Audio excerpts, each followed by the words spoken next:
Teams like to get into the half-court stand. They like to play at their pace. Yeah, and there's not many teams like that anymore, but it's all about the details and execution for these teams to maximize their possession. So let's take a look at the Chicago Bulls starting lineup. Buzelis out there with Nikola Vucevic. Then it's Josh Giddey. Then it's Kobe White. And it's Ball in at the point. And so here is Chicago following the bucket by the Magic. Back to White. There's the triple on target from range. Laser focus from White. The moment that pass was headed to him, he was ready. And Carroll passes to Wagner. Tried to come right back with a three of his own, but it's no good. Now here's Vucevic. Here's Giddey. And he connects with a jumper.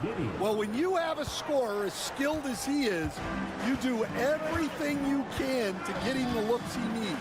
Pass to Wagner. And Carroll outside. Sends it home from three-point land. Ben Carroll's got 5. His ability to shoot off the catch is a big plus. Ben Carroll has quick reactions, a really versatile scorer. Back to Ball. To the wing on the left.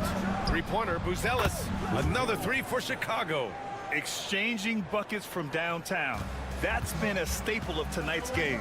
Yeah, sometimes you get in a shootout like this, but you just hope that you can get a stop first. The 3 from Ben Carroll. And it's Giddey with a rebound. Chicago has gone 2 of 2 at the perimeter. And the Magic pushing it up now. Here's Caldwell Pope. Missed inside. The Bulls have gone 3 of 3 so far from the floor. Just good, aggressive play by Buzelis, not shying away from some physicality inside. There's a minute 54 left in the first quarter. Down low. Wagner outside. Shot clock at 6. Fires from deep. Gets his second attempt to go. Now he's 1 for 2. Easy look when the defender isn't fighting over the screen. Yeah, it's certainly worth it to disrupt the offense. Coaches notice that extra effort. Pass to Vucevic. Giddey with a screen on Carter. Three-pointer, Vucevic. Counted from distance. Yeah, Vucevic matching threes and clapping right back. All right, let's check in with Allie LaForce. I had a chance to catch up with Jamal Mosley, and one of their main defensive focuses, Nikola Vucevic. Coach telling me that Vuce has the big body, plus he can really shoot it, but they really emphasized boxing him out. Nikola is great at converting misses into second chance points. Boxing out, it's back to the basics, guys. All right, Allie, thanks once again. White looking it over. And that one makes him 2 for 2. He's in his rhythm. You gotta commend the concentration White showed there. He doesn't get thrown off kilter easily. Wagner with it. Anthony left side. That one falls. Now White. First quarter of action, just under 3.5 minutes played. And he gets that one. Well, as a guard like White, you need to score inside. Force teams to respect you everywhere. Pass to Wagner. Shoots over to Sumu. And it's Orlando with another. I love this approach. Getting him involved early, and it's already paying off. Yeah, well, his offensive contributions are going to be very important in this game. So it's good they've already got him in a rhythm. Here's Jones. Orlando making their last shot.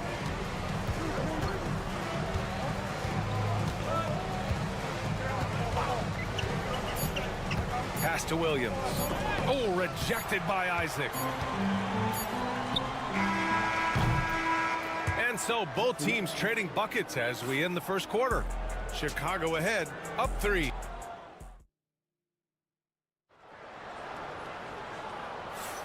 And getting it going again here in the second quarter. Fairly close game so far.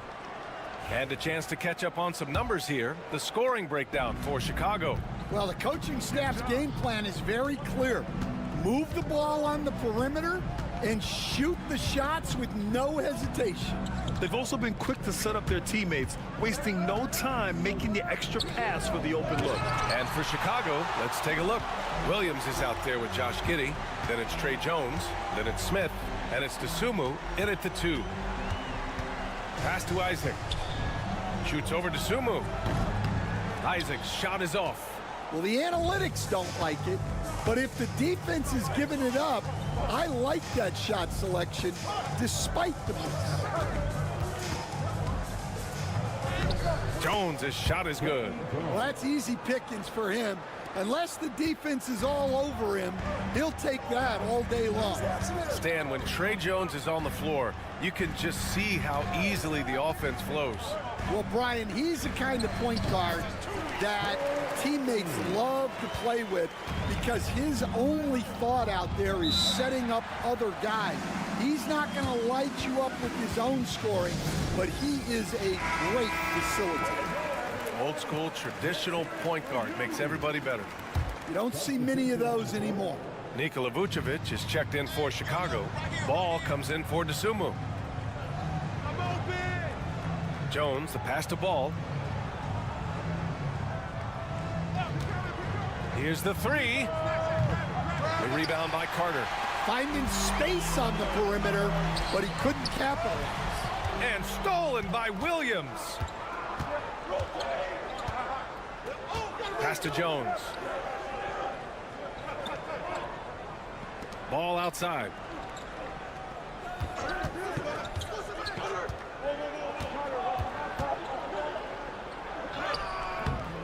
And a missed layup. I mean, come on, that's a shot you expect him to make. Suggs against Ball. Count the basket. Yeah, fantastic focus from Suggs, showing toughness fighting through the contact. Outside Giddey. 1:51 left to play in the first half. Knocks down the triple. Stan, you've coached so many rookies over the years. What are some key things you like to see from a player coming into the league? Well, look, you've got to have a guy, Brian, that's ready to compete at that level and has to bring that every night. From there, it's just all about learning. There's going to be mistakes, but you want guys who can learn and improve at a consistent rate. Is it true that defense is the fastest way into the coach's heart? Well, it's certainly a way to gain confidence, that's for sure. Stolen by Carter. Here's Suggs. And he hits it to tie the game. Suggs has got 6. And I like the shot selection. Suggs recognizes when to look to score inside. And here's Ball. He'll bring it up for Chicago. Williams on the wing, guarded by Banchero. It's Vucevic, high post. 13 feet out. That's good. And it's Jones with the assist. He's got 5. Getting points inside is no problem for Vucevic. He consistently finds these openings. Pass to Black. Ball with the rebound. 7-second difference between the shot clock and the game clock.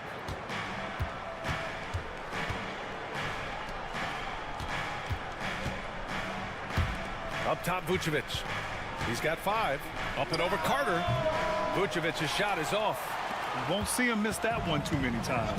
Yeah, it was a great look. Sometimes they don't fall. You've just got to keep taking great shots. Ooh, Banchero getting it done and tight. And once more this half, they find a way to get great position inside. It's all tied in Orlando. And time now for the halftime break with the third quarter soon to follow on 2K Sports.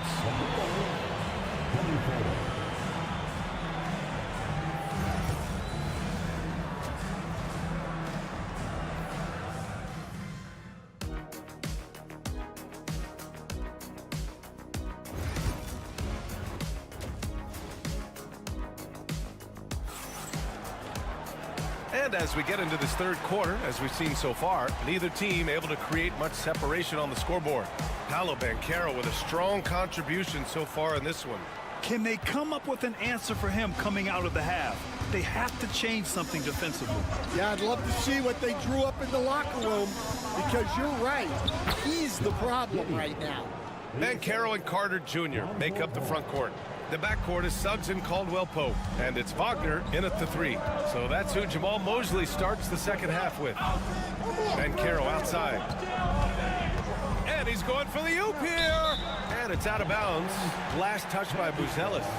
He was all over that pass. That's a cautionary tale. Yeah, and you know they're tracking the tips and deflections, because that tells you who's affecting the game. You can really see their confidence growing as this game has gone on. They have reason to believe that. Yeah, they're in this one. They have some momentum on their side, and they just need to keep up the intensity. Carter against Giddey. And it goes. As the official calls the foul, count it, and he'll shoot one more at the line. He's getting his first free throw attempt of the game here. That free throw good from Giddey. Magic trail by 3. Second half getting started. About a minute played. Banchero goes strong down low. Oh, too big, too strong. It'll take more than that to stop Banchero. And timeout is called by Billy Donovan. He wants to give him a breather and talk things over. And here are the Bulls now. Ball outside. Pass to Buzelis. Takes a 3. Pure from three-point range. Buzelis has got 8. And with a smooth shot like that, I expect Buzelis to hit a ton of three-pointers during his career. Suggs with a screen on White. Now here's Banchero.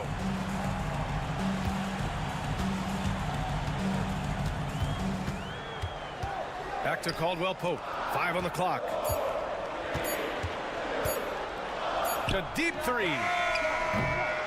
No good that time. Chicago leading by 4. Outside White. Pass to Buzelis. And again, it's Chicago with a 3. Yeah, this demonstrates how confident Buzelis is. He knows he can be lethal off the catch. Banchero outside. Wagner against Giddey. Carter, a screen on Giddey. Wagner, he's open. And all around the rim that time before dropping. 9 points in the game. Easy look when the defender isn't fighting over the screen. Yeah, it's certainly worth it to disrupt the offense. Coaches notice that extra effort. Ball no good. Magic trail by 5. Wagner, the pass to Banchero. Oh, nice finish from the low block. That one's good. And I think we're going to see a lot of nights like this from Banchero. He is built to score and never seems to take a play off. Giddey against Wagner. And that one's good. Giddey's got 7 now in this quarter. The defense couldn't collapse quickly enough. Pass to Carter. Here's Wagner. And he lobs it up top. Here's Giddey. And he makes no mistake. Slam dunk. And I'll tell you what, for his size, just about 7 feet, Buzelis is a pretty good passer. Banchero outside. Giddey against Wagner.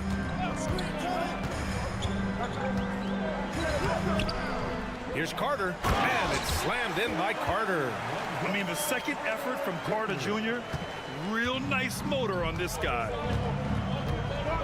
Vucevic, a screen on Wagner. Here's Giddey. And yes, it's good. He's 7 for 8 now. Another shot right in the lane. That's been their MO this evening. And here's Suggs. He's got 6. To the inside. Here's Banchero. No good from 11 feet. And so it's Josh Giddey making highlights for Chicago. 11 points in the quarter. He's on fire. We're coming. And this is it. Glad to have you along for this fourth quarter.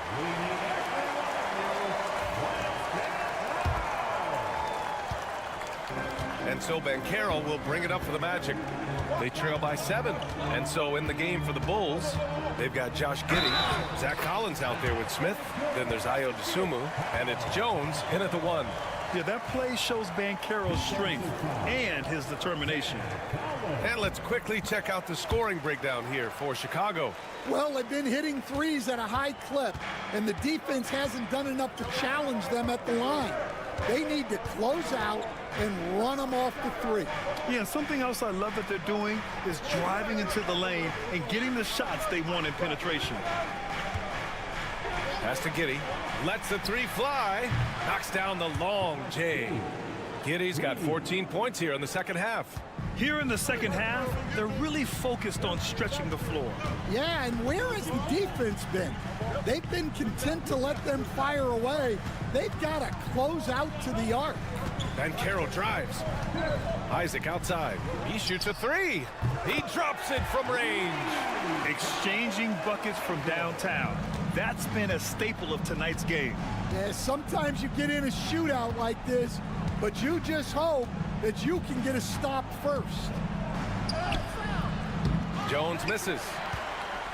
Magic trail by 4. Anthony feeling it out a bit. Here's Banchero.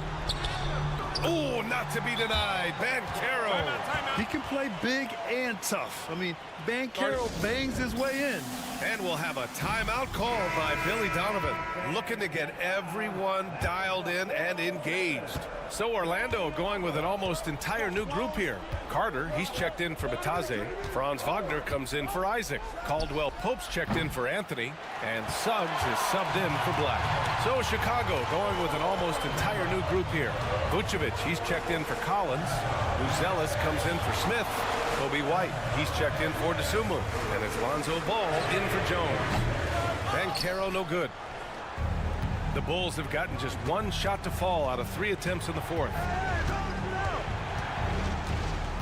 Giddey passes to White. Here's Buzelis for 3. Again gets it to go. He can't miss. 5 for 5. He's been so aggressive on offense, and with the results, you understand why.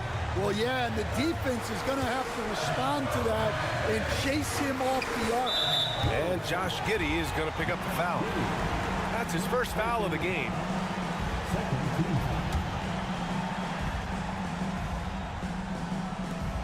A minute 50 left in the fourth. Back to Caldwell Pope. Pass to Suggs. 6 to shoot. Banchero outside. From outside the arc. Ooh, Banchero with the touch from deep. Oh, no holding back from Banchero. He wants this team to be able to rely on him in these type of moments. Ball against Suggs. The shot from 20 feet out. Oh, right between the eyes. All net that time. Here's my question. Where is the defensive communication? Well, I can tell you, this kind of defense will drive coaches crazy. Banchero surveys. No good on the 3. Bulls leading by 4. Outside White. Pass to Vucevic. Fades away. And again, it's Chicago. You can see the work Vucevic has put into his jumper, the efficient mechanics, and he has such a soft touch. And so Jamal Mosley calls for the timeout. Critical moment here. He's not taking any chances. Let's check in with our reporter, Allie LaForce. Hi, guys. Well, Jamal Mosley was just reviewing the plan with his team. Coach delivered some inspiration for his team. He said, quote, "We're close. We are inches away from it. Do you feel it? I feel it. This is ours if we want it." Back to you, Ryan. And Allie, thank you for that.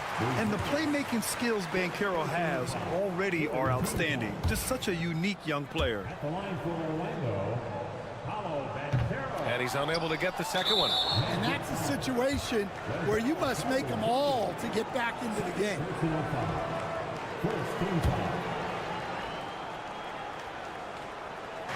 43 seconds left in the fourth quarter. Chicago with the ball, leading by 5. Here's Ball. The rebound by Carter. First clean look they have. I mean, they've got to take it. Yeah, and it basically all comes down to this. If they come away empty here, this one's pretty much over. Highlight reel dribble move, and then the athleticism takes over. Woo! Yep, he wasn't going to be denied there, showing all the skill. He gets the first, and that gives him a 4-point cushion. So he gets them both, and it's a 5-point game. A very successful visit to the line for him. Now this is a 2-possession game.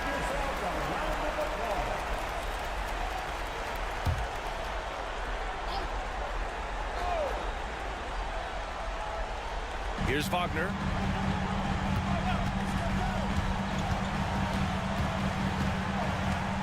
Down low. Here's Banchero. Cash. What a beautiful shot. Brings them within 3. And stepping up when it's clutch time. That's a very mature play by the young Banchero. Getting a little desperate at this stage. I mean, the clock's the big factor. So he goes 2 for 2 at the line, and it's a 5-point game. Pass to Banchero. Oh, he buries it from outside. Yeah, boy, the confidence of this young man. Banchero with the moonshot. And now an intentional foul. They need the ball back as soon as possible. And he misses the first one. Boy, he wanted that one to go. And he does get the second one. And that makes it a 3-point lead. It's all about getting a 3 right here. Yeah, and when your opponent knows what you need, it makes it that much harder to find an opening. Well, look, you need a bucket, go to him. This is exactly what he's built to do.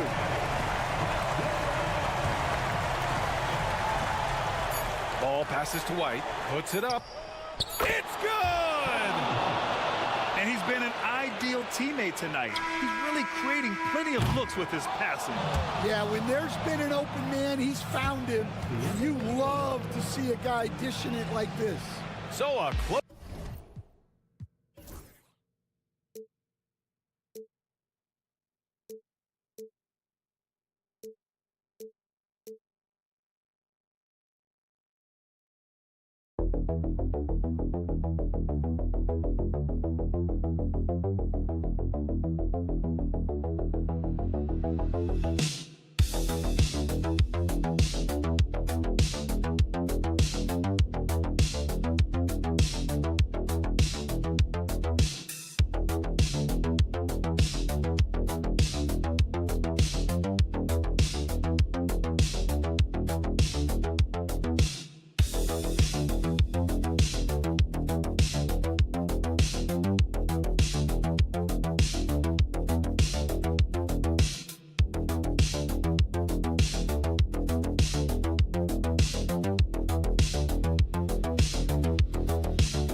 A bit of an old school feel to it, doesn't it? These teams love to run things down low. Yeah, it's going to be a heck of a matchup, Kevin. A little bit of bully ball, you could say. Having a center you can run your offense through makes the rest of your offense that much better. And a look at the starters for the Cavaliers. A loaded backcourt. It's Garland and Mitchell. At the forward spot, it's Strus and Mobley. And it's Allen in at the pivot spot, manning the middle. Clock at 2. And it's Halliburton missing. Turner with the steal. Pass to Halliburton. And Halliburton slams it in. What a slam by Halliburton. Using that agility to make a statement. Mitchell outside. Mobley outside. Mitchell outside. From outside the arc, that one's in. His first shot this game. Hitting that shot helps loosen the driving lanes a little, and we know Mitchell only needs a crack of daylight. Halliburton on the wing. Back to Neesmith. 7-foot shot. He clangs that one off the back iron, and down it falls. First quarter of play with about a minute and a half gone. Now, here's Strus. Here's Garland. That one's in. His first shot this game. When you give Garland these looks, oh, he's going to find ways to capitalize, but I love his aggressiveness. So, Richard, when you look at Max Strus, what does he provide for this team? Well, one, he's battle-tested, Kevin. He's a fearless shooter, and he's a guy that can get on a roll and hit clutch shots. Now, here's Strus. Following the miss by Pascal Siakam. Pass to Mobley. Clock at 6. Back to Strus. The three-pointer off the mark. The Pacers have gone 2 for 4 from the field so far today. Nembhard the pass to Turner. Halliburton on the wing. Guarded by Garland. Halliburton with the bucket. Halliburton's got his second bucket of the game to go. An effortless finish from Halliburton. The defense has to be more aware down low. And with an update from the sidelines, let's check in with David Aldridge. Thanks, Kevin. Rick Carlisle and I did speak a few minutes ago, and his priority this time out is trying to make it hard for Donovan Mitchell. He told me Donovan is an elite 3-level scorer. It's going to take more than one player to slow him down. We need all 5 guys communicating and working together defensively. Big challenge, guys. Okay, David, much appreciated. So an entirely new group in now for Indiana. Toppin, he's checked in for Turner. Benedict Mathurin comes in for Aaron Neesmith. Shepard's checked in for Andrew Nembhard. And it's T.J. McConnell in for Halliburton. And then for Cleveland, DeAndre Hunter, he's checked in for Mobley. And it's Okoro in for Max Strus. Now, here's Hunter. Garland dishes to Hunter. Allen kicks to Okoro. Hunter sets a screen for Garland. And there it is for him. Garland's got 7 points in the game. Boy, he is looking confident. Love how they're using him so far. Yeah, when he gets engaged this early in the game, it's bad news for the defense. He can roll this start throughout the rest of the game. And those are 2 loud points. Siakam flushes it without much effort. That's good for Mitchell on the assist by Garland. He's got 5. And once he got to the 10, I think he was surprised to find himself that wide open. Easy possessions like that literally are just a gift. You just dream of them. He'll gladly take those. Now, here's Siakam. Tapping a screen on Allen to the inside. Beat the shot clock, but it's off the mark. And that concludes the first quarter of play. Cavaliers ahead, up by 4 in the second quarter.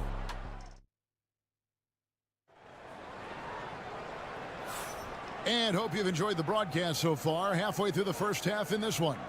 And taking a look at the Cavaliers' performance here, what do you guys see?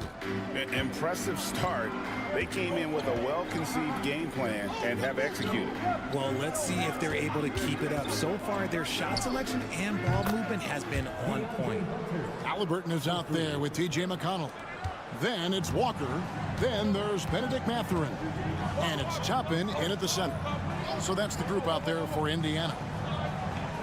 Pass to Halliburton. And a wide open look for Mathurin. That falls. Nice feed that time from Halliburton. Mathurin's got himself going there. His first points of the game on the deep ball. Here's Jerome. Here's Green. And here is Hunter. Mobley with it. Cleveland moving the ball around. Here's Jerome. Trying to answer back, but that three is off the mark. Halliburton outside. Pass to McConnell. And here is Toppin. Halliburton outside.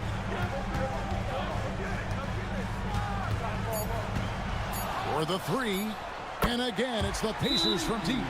A pure-looking jumper right there. Halliburton has such confidence in his ability to score. And Kenny Atkinson calls timeout. He's ready to talk things through with the team. Some changes for Indiana. Miles Turner, he's checked in for Walker. And Andrew Nembhard's subbed in for T.J. McConnell. Max Strus is checked in for Cleveland. Garland comes in for Green. Pass to Hunter. Fires the three. Hits it from three-point range. Hunter's got a pair of triples in the second now for the Cavs. And something that every NBA player has now that maybe they didn't a couple years ago, RJ, their own personal trainer. Well, it's just a beautiful investment of your own resources back into your body. I love that players are hiring chefs, dietitians, sleep aides, and the teams are hiring them. I love every aspect of it. Some changes for Indiana. Pascal Siakam comes in for Toppin, and Aaron Nesmith subbed in for Benedict Mathurin. And Cleveland also making a change. Mitchell's checked in. Halliburton outside. Turner for three. That's good. It's Halliburton with the assist. Turner's got himself on the board with three there. Loved seeing this. Turner just rising and firing with no hesitation. Have to respect the confidence he's playing with. Back to Garland. Hunter with a screen on Halliburton. Garland, no good. And usually that's a bucket for him, but look, nobody's perfect in the mid-range. Siakam, and that one off the back of the rim and in. Just focusing on the task at hand, that's all you can do. Yeah, when the game is up for grabs like this one has been, it's all about the attention to detail. Hunter, the pass to Strus. Hits the three-point bomb. And the Cavaliers lead by 2. And how about the awareness Hunter possesses, understands when one of his guys has an opportunity. There's 53 seconds left in the first half of basketball. Halliburton against Garland.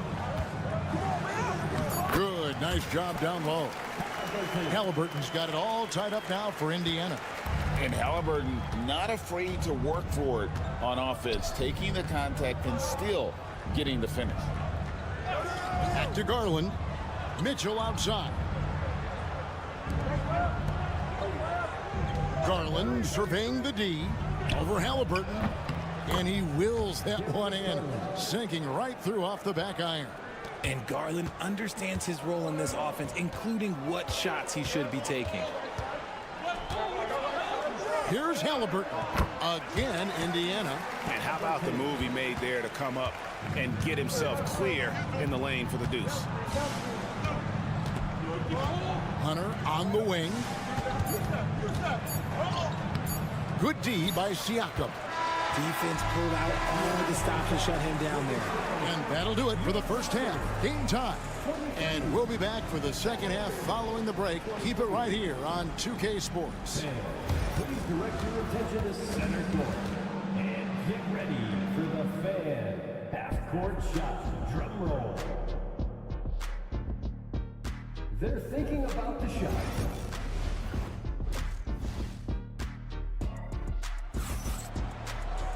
And in that first half, we saw a pretty tight battle. We'll soon find out what sort of adjustments were discussed during the half. Tyrese Halliburton has been sensational. No problems fighting his way to the rim in this one. A lot of points in close. And you love that mindset he has going at the rim. He hasn't settled for anything, and he's been the aggressor all game long. Checking out the group for Kenny Atkinson to start the second half. At the forward spot, it's Strus and Mobley. A loaded backcourt. It's Garland and Mitchell. And it's Allen in at the 5 spot. Outside Turner. Strus against Siakam. And a wide open look for Halliburton. Sinks the triple. Halliburton's got the lead up to 3 now for Indiana. And I'll give this to Halliburton. He's been in attack mode all night. The drive by Mitchell. And there's the foul on the shot. He'll go to the line for 2. One of the most explosive scorers in the NBA, the great Donovan Mitchell. Well, I think what makes his offensive game so elite is that he is a very strong and physical guard. He's improved his pick and roll game, and he's improved his distance from 3. So the space that he has to work from is so impressive. Think D. Wade with a better jumper. Outside Turner. Neesmith up top, defended by Strus. Here's Halliburton. Count that as his 7th field goal in 9 tries. He's shooting 78%. It's a great move, and he catches the defense completely off guard. Yeah, taking it right to the rim. One imagines that might be discussed at halftime. That's going to be on the film. Here's Garland. Here's Allen. And he's fouled pretty hard on that shot, but he's got the chance to pick up the points at the line. It's going to be on Miles Turner. Big frame, good score. Pump fake for Allen was too much for the defense. And Allen drops them both. First minute and a half of basketball here in the 3rd quarter. Now Nembhard, still yet to score. Siakam kicks to Turner. Halliburton against Garland. Turner. No good that time. Excellent D there from Allen. Cleveland's gone to 3-point range 7 times tonight, knocked down 5 of them. Allen, a screen on Halliburton. They now take the lead. Garland's got 12 points in the game. He is a leader on and off the floor. Garland, this man is a coach's dream. The Pacers making a switch here. Mathurin's checked in. Pacers have gone 2 of 3 from the field to start the second half. Nembhard, the pass to Mathurin. Turner against Allen. Shots good by Turner. There's 1:47 left in the 3rd. Mitchell feeling it out a bit. And good that time. 9 points in the game so far. Look at that grittiness of Mitchell. He hits resistance inside and still gets through it. Here's Mathurin. The Cavaliers pull it in. And he's usually able to score on that type of defense rather easily. Surprising to see him come away empty. Strus kicks to Mobley. Offline with his 3. And so it's Halliburton who brings up the ball for Indiana. Trailing by 2. Pass to Mathurin. Indiana moving it around. 6 to shoot. Gets it to go for bucket number 8. He's taken just 10 shots. Important points there. Got him on a nice play, getting the ball inside and right to the bucket. Bounce pass from Garland. Mitchell outside. Back to Garland. Shoots it. And he sinks that one, hitting the back of the rim on the way in. Mitchell's got 11 points. And you got to be right up on Mitchell or else he will punish you right off the catch. We've got 13 seconds left to play here in the 3rd. Turner with a screen on Garland. Halliburton, no good. We're at the end of the 3rd, and we've still got a close one. Cavaliers lead by 2. Live from Cambridge Fieldhouse, you're watching 2K Sports.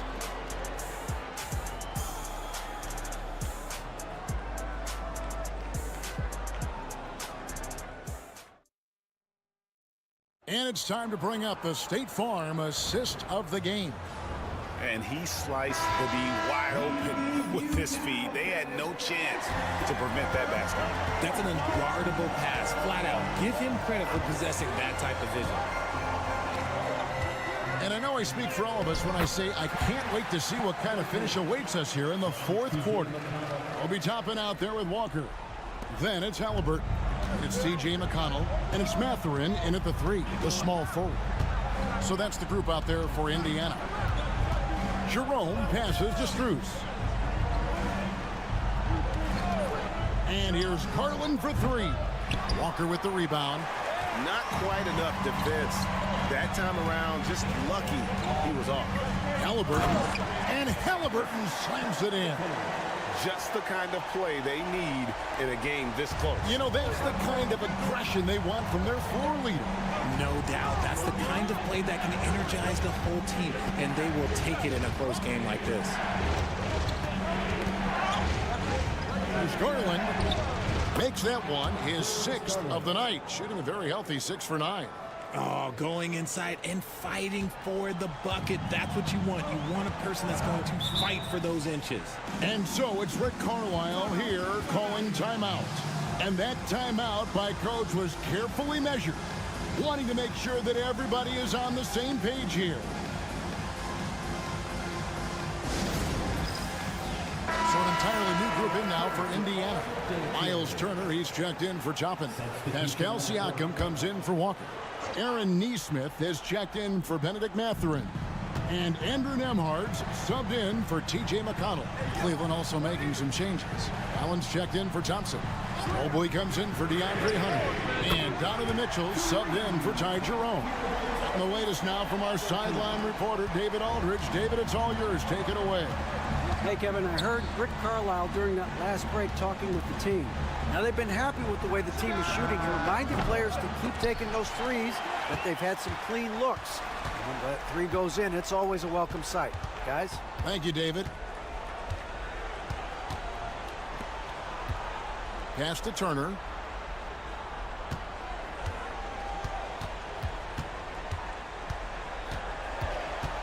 Now, Neesmith. Here's Nembhard. And he gets it to go, hitting off the back of the rim. And now a 5-point Indiana lead. Mitchell outside. The shake. Throws it down as the official calls the foul. It may be a 3-point play. It's going to be on Miles Turner. And I think Mitchell's focus increases when it's clutch time. The bigger the moment, the better he is. See, it's easy to see why his teammates trust him. He's a leader on this team and loves coming up huge in the clutch. There's 1:38 left here in the fourth quarter. And it's Halliburton missing. Cleveland's gone 6 of 12 from outside. A very nice 50% mark. Shooting the 3-ball well. And the bucket is good. 3-point play chance here for him. That's tremendous focus from Mitchell. Works through the foul and converts. And that one misses. Indiana's gone 1 of 2 from 3-point range here in the fourth. Here's Siakam. Cavaliers with the rebound. Mobley's got his 4th rebound in this one. Outside Garland. On the wing, Mitchell. Pass to Allen.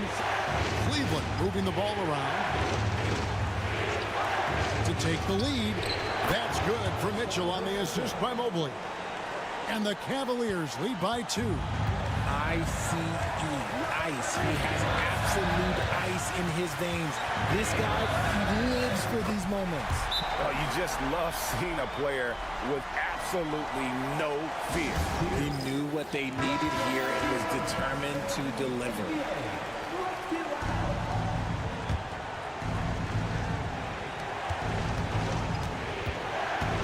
Now, here's Mitchell. Nembhard covering. The moment is never too big for Donovan Mitchell. Here's Halliburton. Guys, this possession could decide their fate. They have to be careful with the ball. And there's the drive. Good. He has tied up this game. Oh, what a shot. huge finish from Halliburton. From the moment he entered the league, Tyrese has been clutch. This is a huge possession. And this is where all the hard work pays off. You have to be able to execute under pressure. 3-second difference between shot clock and game clock. 6 on the shot clock. Got it!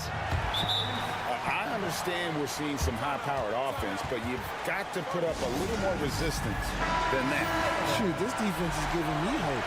The way I look, I could sign a 10-day and put up a few buckets on this squad. Mitchell with it. Puts up a 3. Oh, and he got it to go! Wow. Woo. Down it goes at the buzzer.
is. I mean, there's always the risk of guys getting hurt throughout the season. So the teams know the value of having a very deep rotation, and they make the most of their bench, which is smart. Looking at the starting five for Boston. The perimeter pairing. It's White and Brown. Tatum is the 4 with Porzingis at center. And it's Holiday in at the 1. Now here's Wagner. Suggs, the pass to Wagner.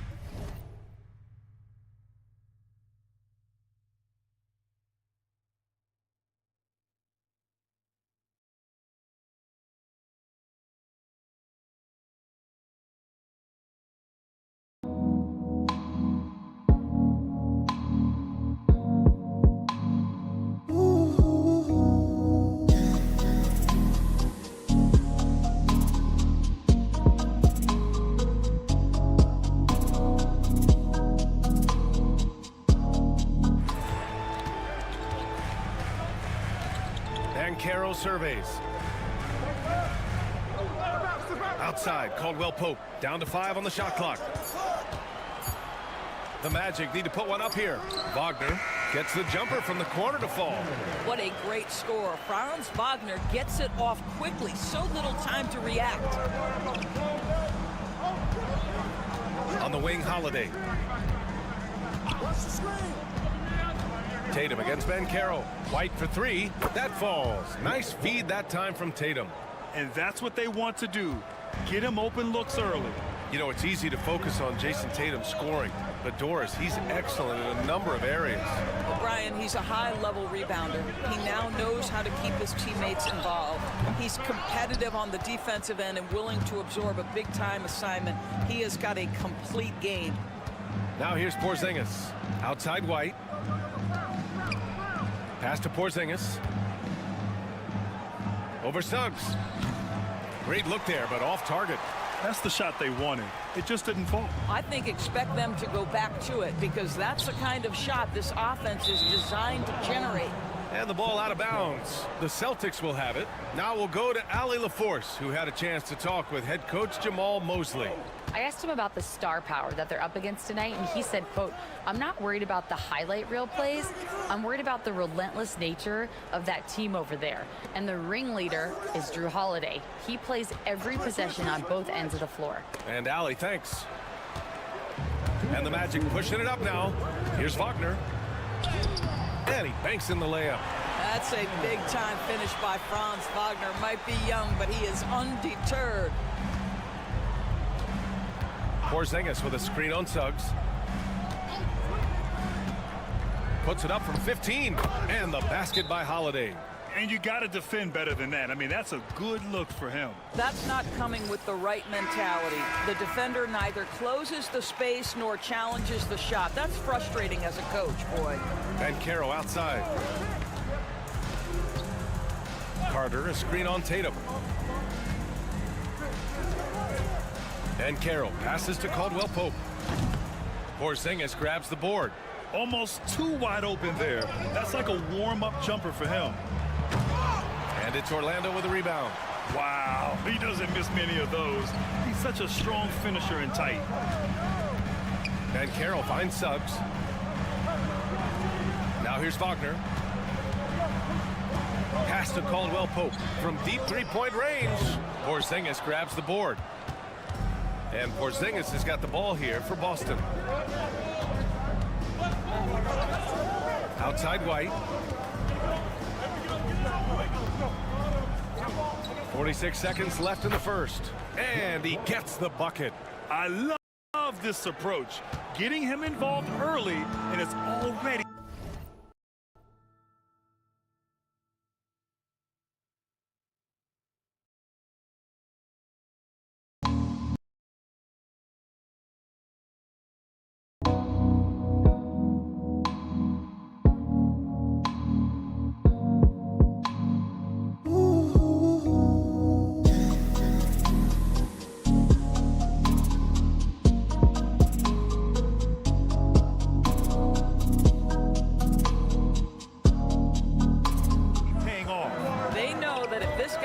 off, their chances of winning rise exponentially. Wagner for 3. Sinks the tray. Wagner's got 7 points in the game. Franz Wagner is a very capable offensive player. Knock down those deep shots, young sir. Hits the three-pointer. That's how you up the ante. Come right back at him. And you would expect nothing less from these two, taking pride and making plays. Here's Bankero. Oh, Bankero throws it down. And this is why you must push Bankero out of the paint, or else he'll slam it all over you. Tatum feeling it out a bit. Pass to Brown. 20 feet out. And that one goes in as he's fouled. It'll be 3 points if he converts the free throw. And he'll be shooting his first free throw. Free throw good. Brown.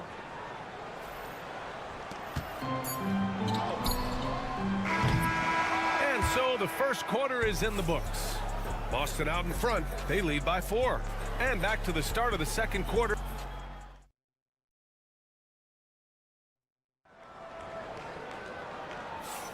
And thanks again for tuning in. If you're just joining us, we played through 1 quarter of action so far. All right, guys, what do you think about the Celtics here in this one? They're off to a rock-solid start. They brought a well-thought-out plan into this one. What terrific work at the offensive end. They have built some early momentum here. On the court for the Celtics, 2nd quarter underway. We've got Jason Tatum, Al Horford out there with Torrey Craig. Then there's Peyton Pritchard, and it's Hauser in at the small forward. Pass to Craig. Tatum, a screen on Isaac. Back to Pritchard. There's Tatum with the 3. Tatum! Money from deep. The rise and fire by Jason Tatum, ready to catch it and score it immediately. Doris, it seems like every year Tatum's name is right atop the MVP ballot. To me, Brian, it speaks not only to his talent, but also his consistency and the work ethic. The game is important to him. He's versatile. He's clutch. He's everything you want in a star player. And let's swing it over to the sideline and hear from Allie. Brian, it's great hearing Celtics coach Joe Mazzulla talk shop. He said everybody tries to break basketball up into offense and defense, but it's one game. Your spacing, decision-making, and shot selection set up your defense. That transition happens so fast, so the game is constantly changing. It's all connected, Brian. No question. Thanks, Allie. Good stuff there. Oh, too big, too strong. It'll take more than that to stop Banchero. Pass to Tatum.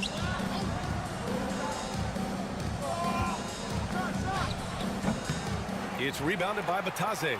Listen, he knows he should have made that shot. We'll see if they can work it back to him in that same area.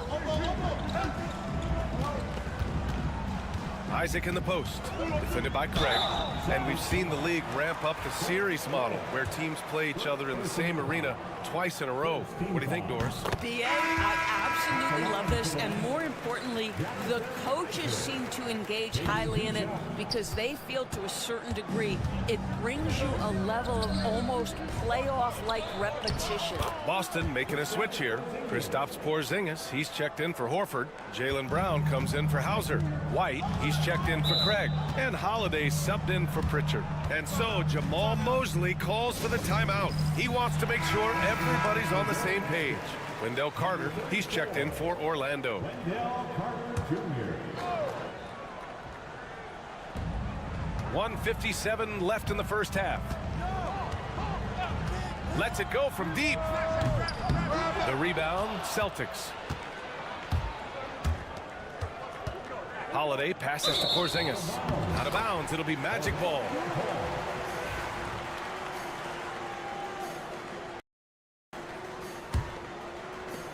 .143 left in the first half.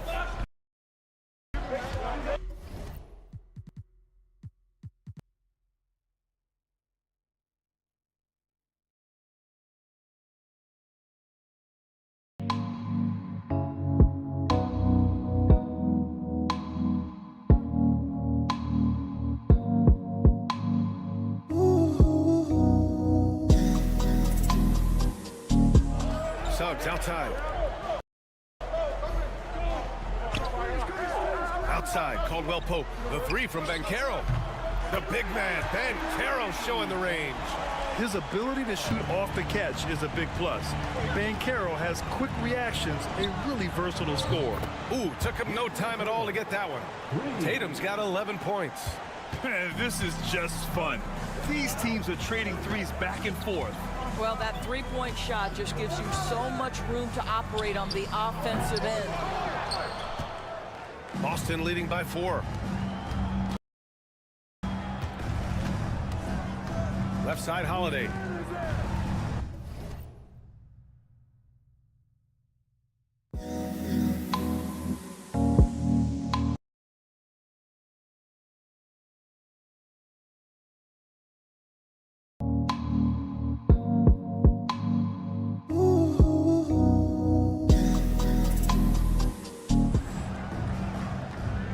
Porzingis finds Tatum.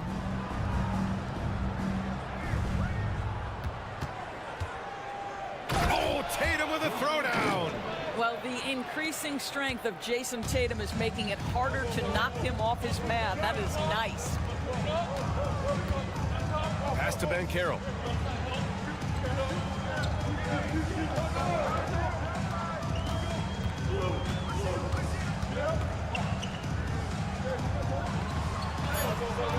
Nice D from Tatum. Never easy to stop this guy at the rim, but that is a beautiful contest right there. Holiday passes to Brown. Over Wagner. And it's off the back of the rim. No good. Banchero in the post. Well, that was clearly a foul. These are his first free throws of the game. Second team foul. The free throw drops for Banchero. Good on both. Just 4 seconds left in the half. And so it's Jason Tatum making highlights for Boston. He put together 10 points in the quarter. All right, we'll get back to the action after this break.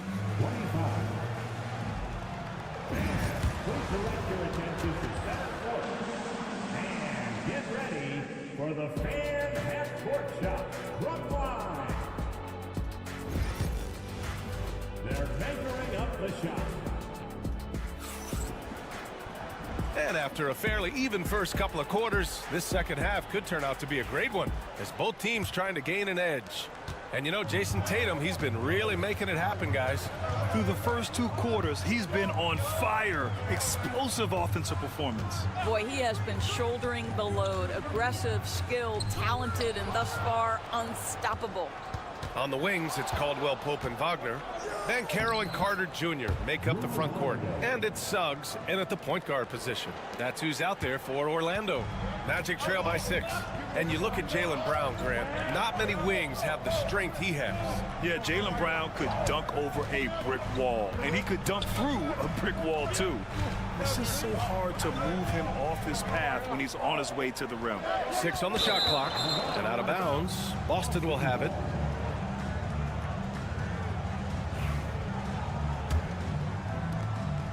And so Holiday will bring it up for Boston. They lead by 6. That's their biggest margin. There's a screen. White for 3. And he can't get that one. Orlando shooting 53%. Good efficiency on offense so far. Suggs, the pass to Banchero. Wagner outside. To the paint. The kick out to Banchero. Shot clock at 5. Drains the triple. Banchero's got 14 points for the game. I mean, it's incredible. Banchero can be so dominant. A young player with such a promising future. Pass to Tatum. The 3 is up. Oh, the response from Tatum. Gotta fight harder to get over those screens. You know, we see this all the time. You're basically, as a defender, hoping the man misses rather than putting in the work to get over screens. And so Jamal Mosley calls for the timeout. We might see him looking to make some tweaks to the strategy here. Over a minute and a half now into this third quarter action. Outside, Caldwell Pope. Here's Banchero. Paolo Banchero flushing it home. When every aspect of his game is moving and working, Paolo Banchero very difficult to handle. Outside, Brown. Tatum inside, working on Banchero. It's good. Tatum's got 5 points now in the quarter. I tell you, he's making everything he looks at tonight. He should be their #1 option on every possession. Tatum against Banchero. Beyond the arc. And yes, it's good. He's 7 for 8 now.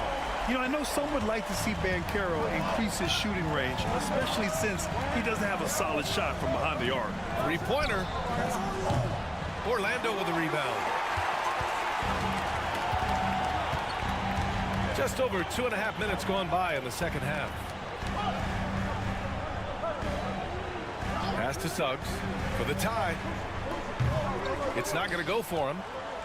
Celtics lead by 3. A moment to hear from Allie LaForce. Well, after some down years in Dallas, Kristaps Porzingis said, I really checked myself. From that point on, I started building my game back up. Sometimes when you're younger, your physical abilities might already be there, but your mental is not. Once that all clicks, that's when you've got something. Well, it's a good way to think of it. Thanks, Allie. That's how you up the ante. Come right back at him. And you would expect nothing less from these two, taking pride and making plays. Tries the 9-footer. Hits the rim on the way in, and the bucket is good. Tatum's got 23 points. Well, off the dribble, Jason Tatum continues to perfect multiple options in his arsenal. Banchero against Brown. Porzingis grabs the board. Porzingis has got 4 rebounds in the game. Holiday finds Tatum.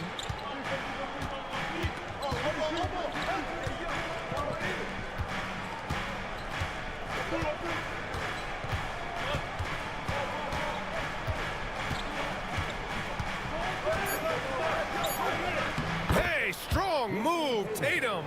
This guy can do so much for you on the offensive end, and that is why his number gets called time and time again. And so it's Boston closing out this quarter with a 7-point lead. What has them in front right now? And while we have a chance, let's go to our State Farm assist of the game. Yeah, just shredding the defense with that feed. Zero chance to stop that. Well, that's what a great pass will do, right? You love the unselfish play.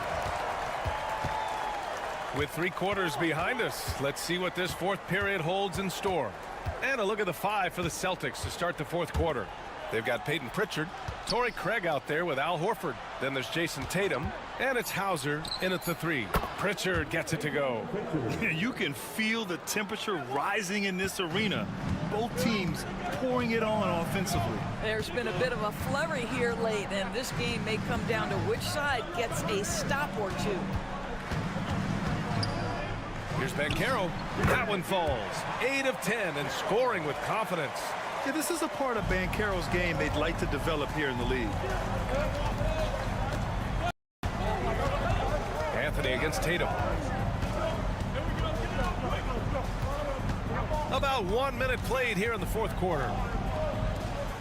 Fires the 3. It's hauled in by Isaac. And he probably thought he was going to bury that one.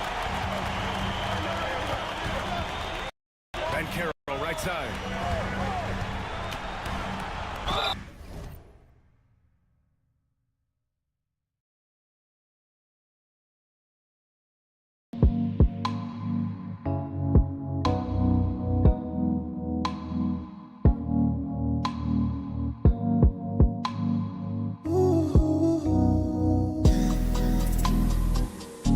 And it's good. Fought through contact, hit the shot, and will go to the line. And a new group getting ready for Orlando. Wendell Carter, he's checked in for Bataze.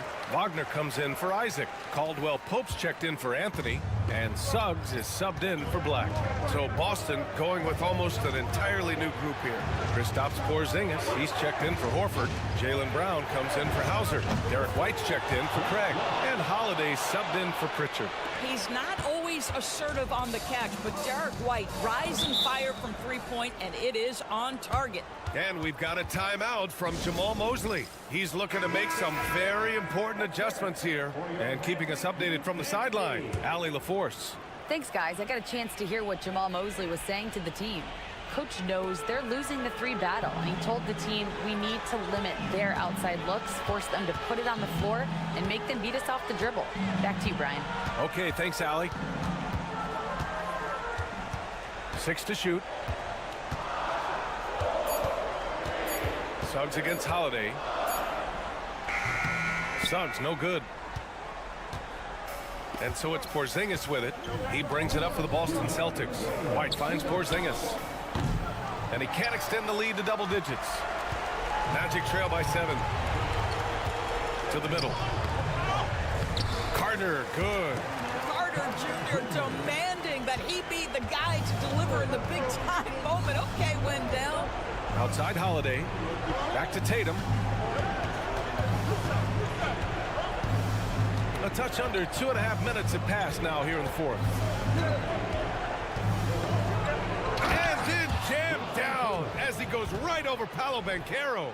Oh, my goodness. Jason Tatum, you've got to be kidding me. How pretty was that?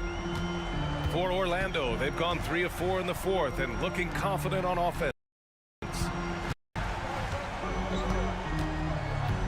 Banchero against Tatum. Yes! Banchero fighting for two. You love that a guy so young like Paolo Banchero is ready in the big moment to step up and deliver. There's Tatum with the three. Nails it from beyond the arc.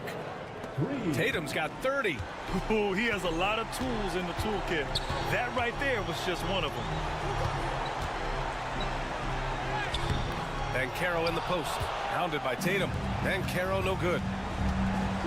Pass to Tatum. 50 seconds left to play in the fourth quarter. And the foul called on Jalen Suggs. That's his first foul.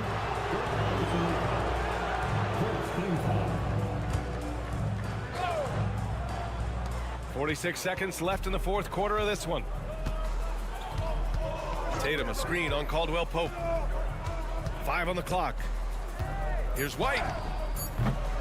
It's hauled in by the Magic. And just not enough time for them to get back in this game. I'll tell you, it's never an easy point in the game, knowing whatever you do, you're still coming away with the L. I'll tell you, you are playing with fire anytime you leave this guy open, and they just got burned. And no good, as the first free throw misses. We'll see if he can hit the second. And he's able to hit the second one, and that increases the lead to 6. And we've got a timeout from Jamal Mosley. He was quite emphatic, demanding the timeout, clearly wanting to address strategy with his team.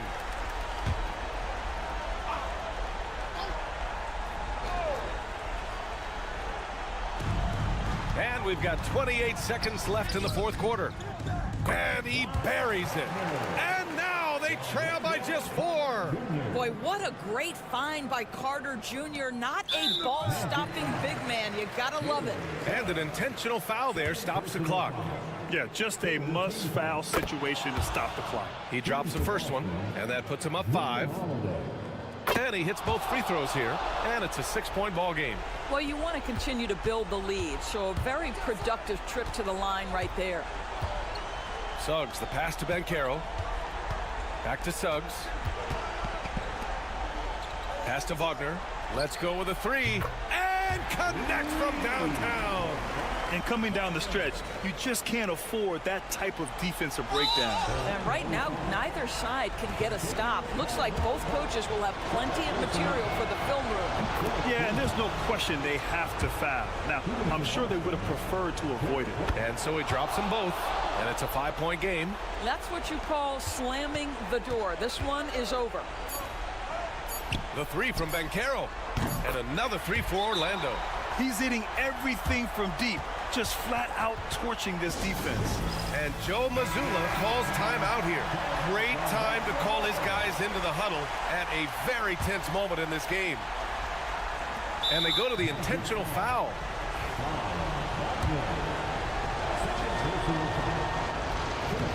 First free throw is good, and that makes it a 3-point lead. Second one is good, getting both at the line. And it's a 4-point ball game. And so it's Boston who scrapes by with the Valley. Thank you as always. And that's going to do it tonight.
Gotta love watching is great ball movement.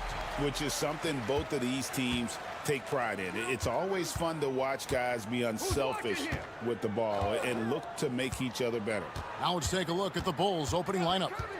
White is out there with Lonzo Ball. Then it's Josh Giddey. Then it's Bruce Ellis. And it's Vucevic in at the 5, roaming the paint.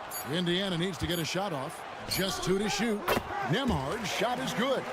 Good intelligent basketball on the part of Turner there. Assists like that will make the defense think twice about how they're going to defend him. Turner against Giddey, and he converts the layup. And once he got to the 10, I think he was surprised to find himself that wide open. Well, this early, they should be showing a lot more energy on defense. It's not there. Siakam left side. Turner with the screen. Siakam kicks to Halliburton. Turner against Vucevic. Pulls it from the elbow. The shot by Turner no good. Boy, he's got to be kicking himself for failing to make that shot. That's money. Last season, Miles Turner became the Pacers' all-time leader in block shots. That's a pretty impressive feat when you consider some of the Pacers who played there historically. Jermaine O'Neal, Rick Smith, Roy Hibbert. Come on now. Great work by Miles Turner. So we need to give him his flowers now, and I think he's going to continue to add to that shot block total. Here's Giddey. And there's 2 points. Working on the glass, paying off that time. Giddey's got his second basket of the game. Siakam outside. Here's Nembhard. He's covered by Ball. And the foul called on Josh Giddey. That is his first foul of the game.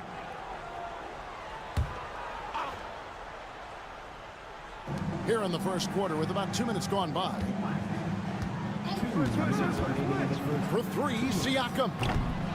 It's all in by the Bulls. And close to making the defense pay for the lax coverage that time. Ball finds White. Buzelis with the ball. Outside White. Lock at 6. Here's the three. Gets the three-pointer to fall. The IQ of White, reading those pick and rolls and just taking what the D gives him. And so it's Rick Carlisle here calling timeout. Looking for a breather and maybe just one or two things to talk about. Benedict Mathurin, he's checked in for Indiana. Trey Jones is checked in for the Bulls. And a little over 2.5 minutes gone here in the first.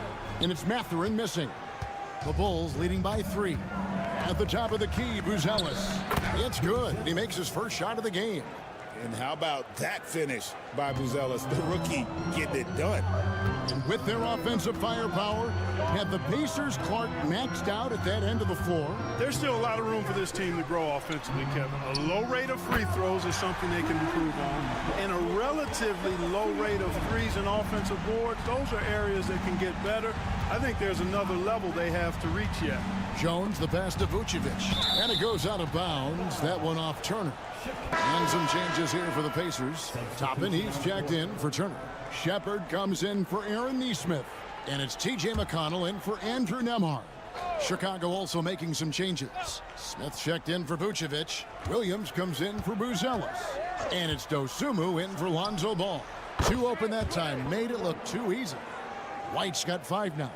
Pick works well there. Not much resistance from the D. Yeah, that's not the defense you need. You got to be tougher defensively. Outside Mathurin. Teardrop shot. And the rejection by Smith. There you see Smith's length playing to his advantage defensively. It's 9 seconds separating the shot clock and game clock.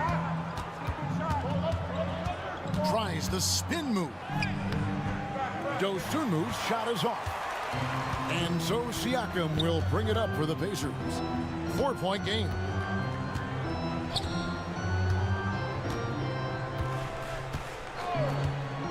Fires for 3. And that one is off. And so the first quarter is in the books. Bulls out front. They lead by 4. Live from Cambridge Fieldhouse, you're watching 2K Sports.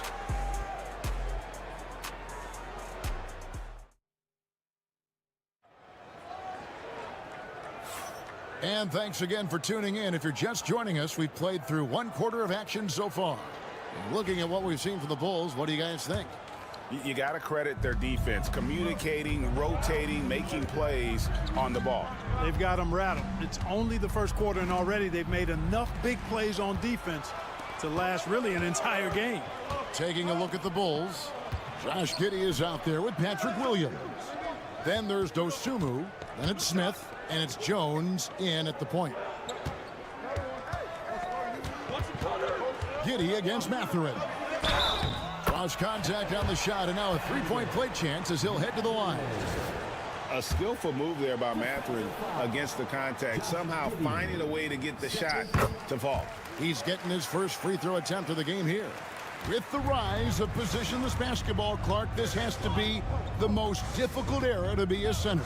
I would not disagree with that, quite honestly. I mean, they're asked to do a lot. I mean, if they're not elite rim runners as centers and shot blockers, they've got to be able to shoot and shoot from the perimeter, not just in the low post. And they still have to be able to finish around the basket. I think the biggest thing is they have to cover more ground defensively because how the game is played offensively with a lot of movement and pick and roll. And using that body to his advantage, Mathurin will learn to control his strength as he grows in the league. Outside, Jones. And here is Giddey. Smith with a screen on Mathurin. Giddey kicks to Smith. And that comes off the assist by Giddey. That is not enough coverage. Got to do better than that defensively. Basically no coverage. I mean, defense did not look very good there. Walker the pass to Mathurin. Halliburton outside. Back to Mathurin. 5 on the clock. Over Giddey. And it's Mathurin missing. Chicago leading. Second quarter of play with around 2 minutes gone so far. Here's Giddey. And they pick up 2. Giddey's got 6. Whatever the defense gives, that's what he takes. A sign of a skilled offensive player. And so it's Rick Carlisle here calling timeout. He wants to make some adjustments to the game plan, clearly. So an entirely new group in now for Indiana. Miles Turner, he's checked in for Toppin. Pascal Siakam comes in for Walker. Neesmith, he's checked in for Benedict Mathurin. And Andrew Nembhard's subbed in for T.J. McConnell. Good work there as it goes. Neesmith has got his first bucket of the night. And you're going to take as many of those high percentage shots as you can get. Ball sets a screen for Buzelis. Off target from three-point range. For Indiana, they've gone 3 of 4 from the floor here in the second quarter. Tyrese Halliburton is flat-out special, Clark. You say it all the time. He is an absolute machine on offense. He really is an orchestrator, a maestro of platinum-level capability. His turnover numbers, outstanding. He's a guy that flirts with the 50, 40, 90 shooting splits and is going to lead the league in assists, I think, the better part of his career going forward. That's how good he is. Here's Giddey. Up and in for the basket. Number 4. That makes him 4 for 5 now. Just focusing on the task at hand, that's all you can do. Yeah, these teams trading punches right now. I mean, it's table tennis. Back and forth we go. And a wide open look for Siakam. And Indiana, another 3. Yeah, you got to get out on that. Siakam demonstrating that ability to hurt you from beyond. Now here's Giddey. Neesmith covering. The kick out to Ball. Vucevic setting the pick for Ball. And right away, they match it with a three-pointer of their own. Boy, you got to respect the fire and the back-at-you mindset of Ball there. You sink one on us, I'm going to make you pay by sinking one on you. Yes, that goes in. And the Pacers lead by 1.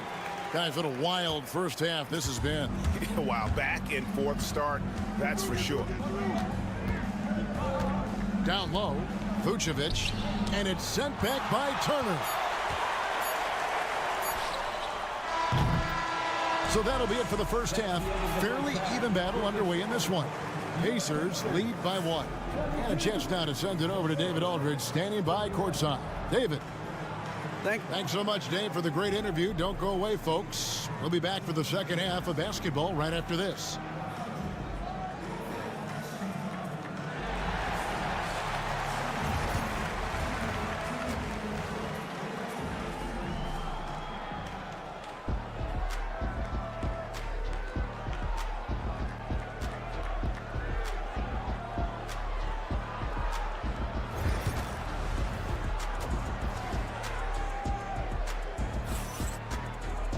And if you're just joining us, we've played through the first half in a game that's been fairly even so far.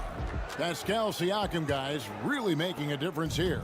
Man, he's been running wild on him through that first half. Absolute dynamite on offense. And you know what? I'll be interested to see just how much he's got left in the tank. That first half had to take a lot out of. Siakam is the 4, and he'll be next to Turner at the 5.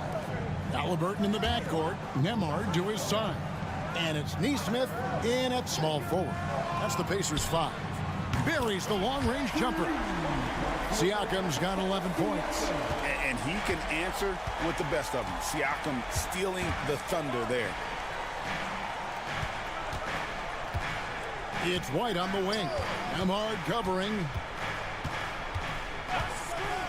Releases. It's Chicago with another bucket. As we approach the fourth quarter, still anyone's ball game. Yeah, neither team able to create much of a cushion. Here's Halliburton. Jacks up a three. Rebounded by Vucevic. It's White on the wing. Nembhard covering. White dishes the ball. A three ball. It's rebounded by Indiana. Siakam with it. Now guarded by Vucevic.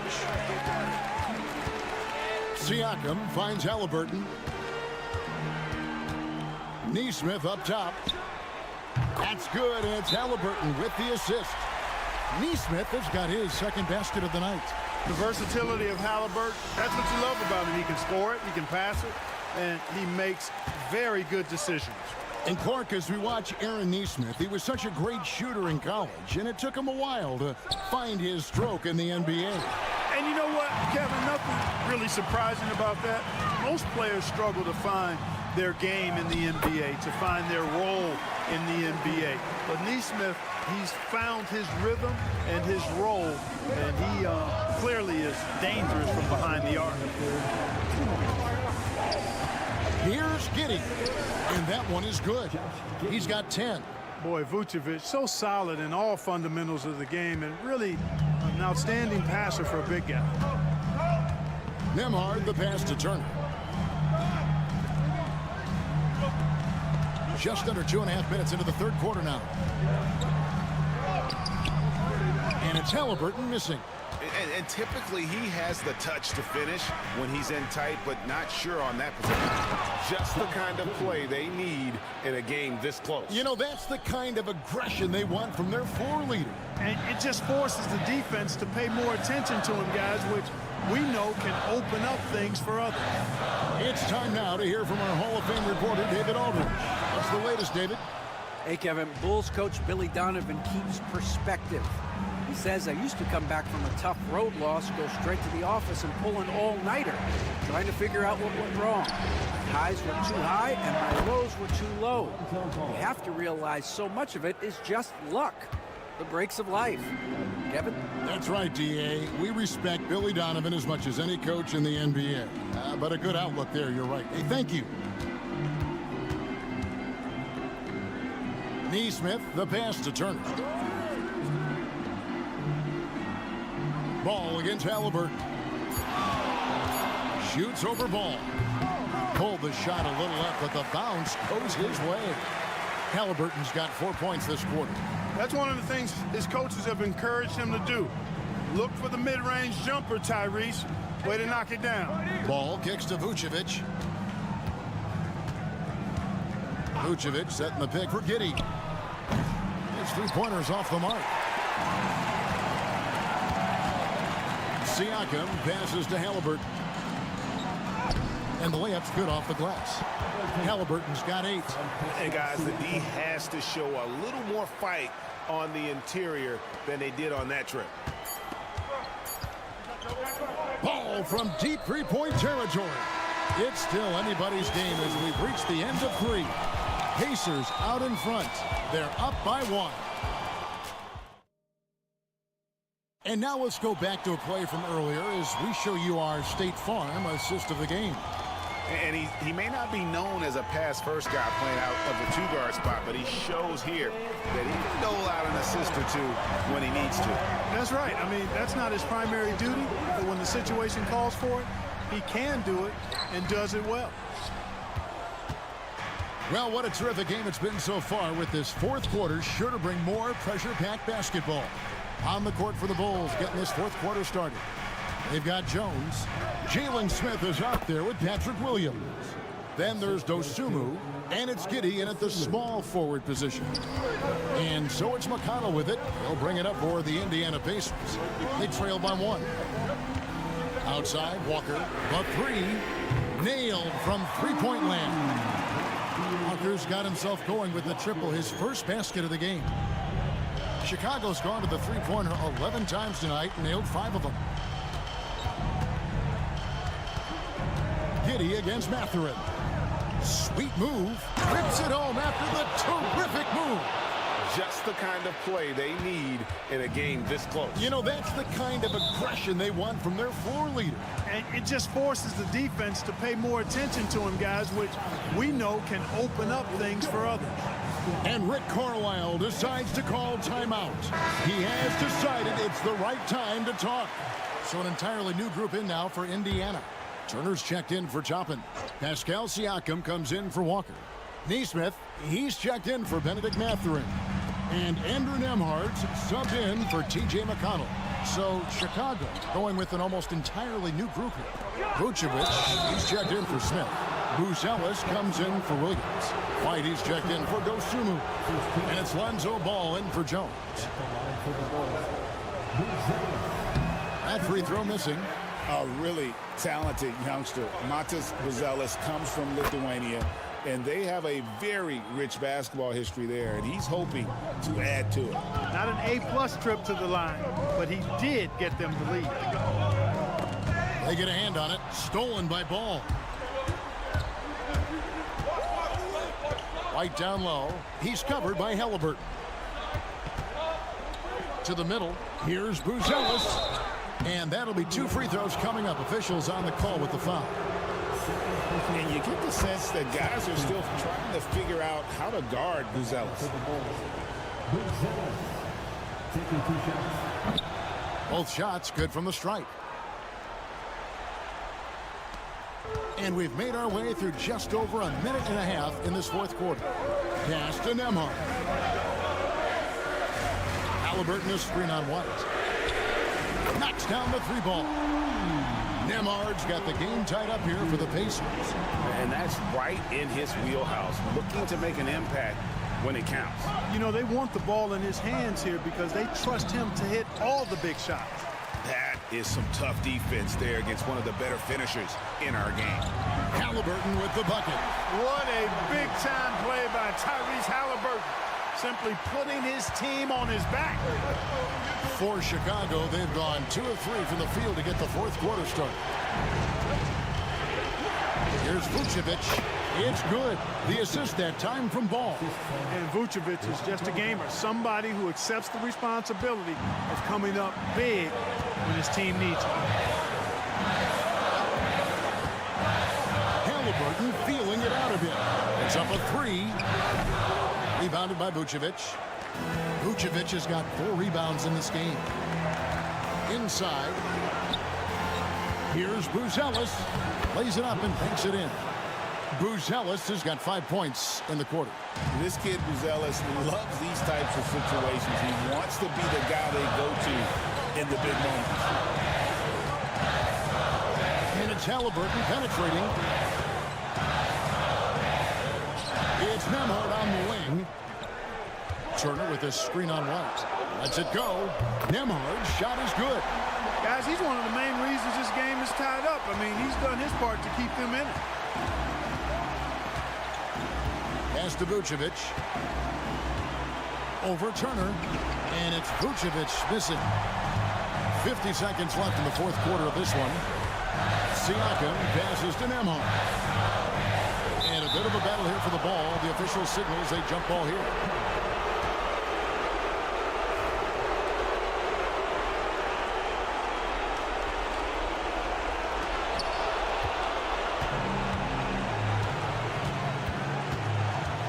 To the paint. Right the pass to Giddey. Ball with a wide open look. Gets the 3 to fall.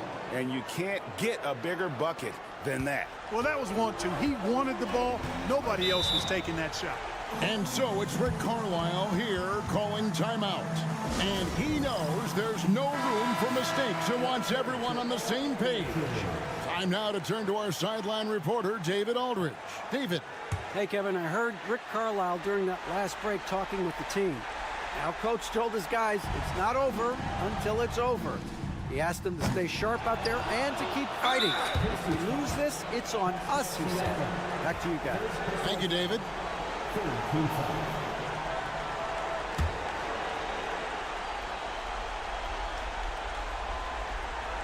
And it's the Bulls with the ball. 3-point lead. And so they foul intentionally. That's right. No other option but to foul and hope for some misses. Yeah, they have to extend the game. I mean, plain and simple. Use every second you can on the clock here.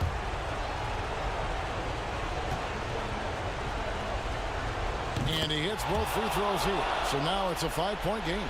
Two-possession game now, guys. Some very important free throws there.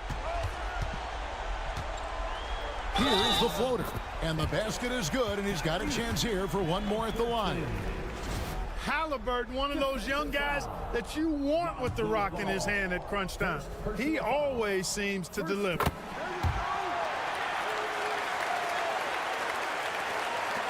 And they need to stop the clock, so there's a foul.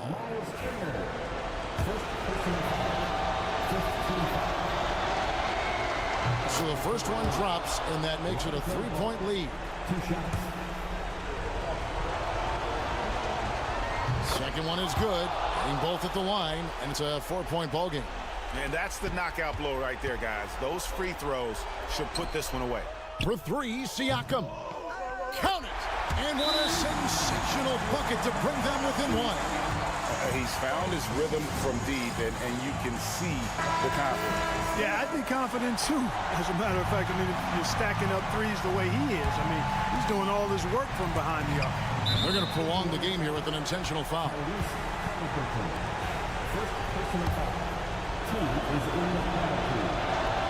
And he misses the first one. Boy, he wanted that one to fall. And he ends up making the second, and that will put them up by 2. And so it's Indiana with it. Steps back. Halliburton for 3. Oh, the all-or-nothing shot. No good. And so the big win by Chicago in a tight game.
Is obviously a point of strength from both of these teams, Brent. Do you believe, BA, that these guys are coming in and not thinking about that very same thing? These guys want to test each other tonight, and you wonder, whoever gets the best of the other guy, will that elevate the next couple weeks of play for them in terms of their confidence? So a big man battle. Let's keep a close eye on it. A look at the opening lineup for the Cleveland Cavaliers. Garland and Mitchell, the talented 1 and 2. At the 4 and the 5, the lengthy pair of Mobley and Allen. And it's Strus in at the 3 slot. And Atlanta with possession here. Following the score by Cleveland. Okongwu against Allen. Pass to Daniels. 5 to shoot. Okongwu, a screen on Mitchell. Daniels misses. That's gotta frustrate him. He knows he should have made that one. Yeah, you can't make them all, and you for sure you'll want him taking that kind of shot. And it goes out of bounds. That one off Young.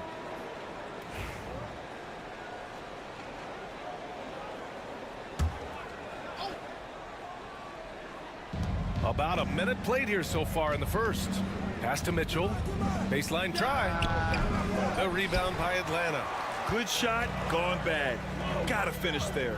And six-man, a common term in basketball, has a unique meaning for the Atlanta Hawks, Grant. Yeah, it's the name of their fan base. Extremely loyal and passionate, and they've swayed the outcome of games. Now here's Young, and that one's good. Young working hard on the defensive end that time. Let's go now to the sideline and catch up with Allie LaForce. I caught up with Quinn Snyder. We talked about how his team is prepared to defend against Darius Garland, and Coach said we need to communicate and stay on our toes defensively, whether it's scoring or passing the ball. Garland is a creative player who knows how to manipulate opposing defenses. We should be able to hear his defense talking tonight, guys. Allie, thank you. Here's Young after the basket by Cleveland. Buries it from 3. Young's got 5. Trey's so dynamic in the pick and roll. He runs that set as well as anyone in the league. Outside Strus. Back to Garland. 1:56 left in the first quarter. Shoots over Young, and the shot is good by Garland. He just brings a great feel for the game at the offensive end. Here's Risacher. Okongwu, a screen on Strus. Here's Risacher, covered by Strus, and Risacher gets it to go. Yeah, great look for Risacher. Close in, gets it done. Mobley deciding where to go with it. Garland against Young. Perfect night so far, 2 for 2. Well, Garland's able to work around the defense that time. Pretty agile from the small guard. And Quinn Snyder decides to call timeout. And we might see some changes. Coach potentially looking to adjust. A different look for Cleveland. Hunter comes in for Evan Mobley. And Okoro is subbed in for Strus. Now here's LeVert from the arc. Hunter with the rebound. 55 seconds left in the first quarter of the game. That's tipped. To the wing, right side. Hunter, the screen. Garland for three.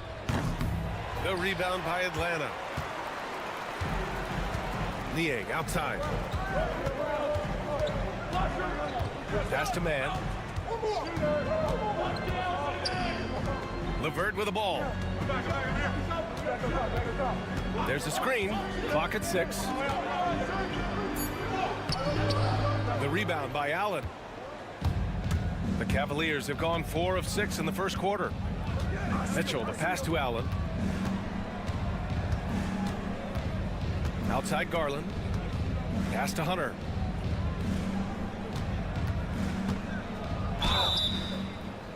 Oh, and there's the whistle on the shot. So 2 free throws for him coming up. The officials were right on top of that one. It's his first trip to the line. That one's no good. Rare sight. How often does he fail to capitalize at the line? So at the end of 1 quarter of play, still a close game. The Cavaliers on top, leading by a point. And quarter number 2 will get underway just...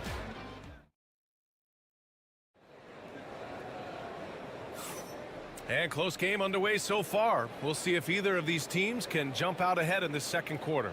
All right, what do you guys think about Cleveland here in this one? Well, so far, they've got things rolling along nicely at the offensive end.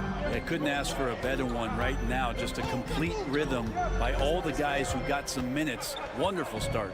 Terrence Mann is out there with George Niang. Then it's Karis LeVert. Then it's Clint Capella.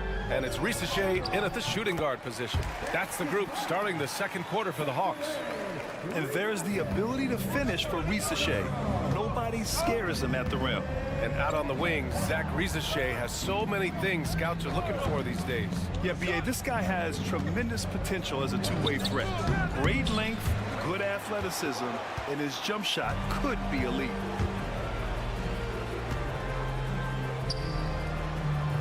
Oh, and that one had the right spin on it. It's good.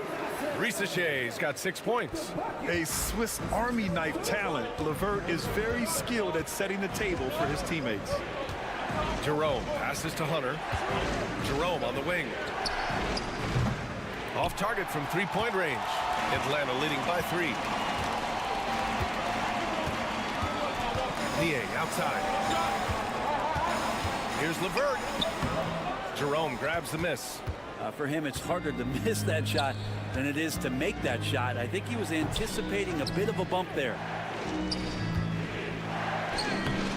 Hunter can't get it to go. For Atlanta, they've got 2 of 3 shots to go in the second. Gives us a chance to catch up with Allie LaForce. KBA, the Hawks are figuring it out. Coach Quinn Snyder said growth isn't linear. We want to just keep improving. The players have bought in. They're working. They're practicing hard, hitting the film. Everybody has been absolutely coachable. I think we're learning. Guys, it's all about the journey here. Yeah, I'm trying to take that next step. That's how it's done. Thanks, Allie. A different look for Cleveland.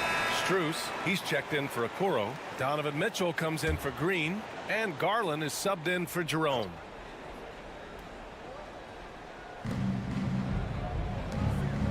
Outside Hunter. Shot to stop the run. Ooh, lands soft on the front of the rim and drops in. Hunter's got his first points of the night. And as the perimeter game took over, it seemed that the dominant big man went away a bit. Instead, the bigs just got more skilled, Brent. Well, B.A., dominant big men are really hard to come by. So when you do get one, there tends to be a lead. But yes, it's been about the skill of the big over the past few years, along with the game transitioning to the three-point line and picking up the pace. There'll be another big man out there who changes the game back to the low block, B.A. When he decides he wants to take it to the bucket, it's really hard for anyone to slow him down. Back to Mitchell. Mobley, a screen on LeVert. The 3 from Mitchell. He's looking good. 2 buckets in 3 attempts. Mitchell has everything, including that three-point shot. Garland against Young.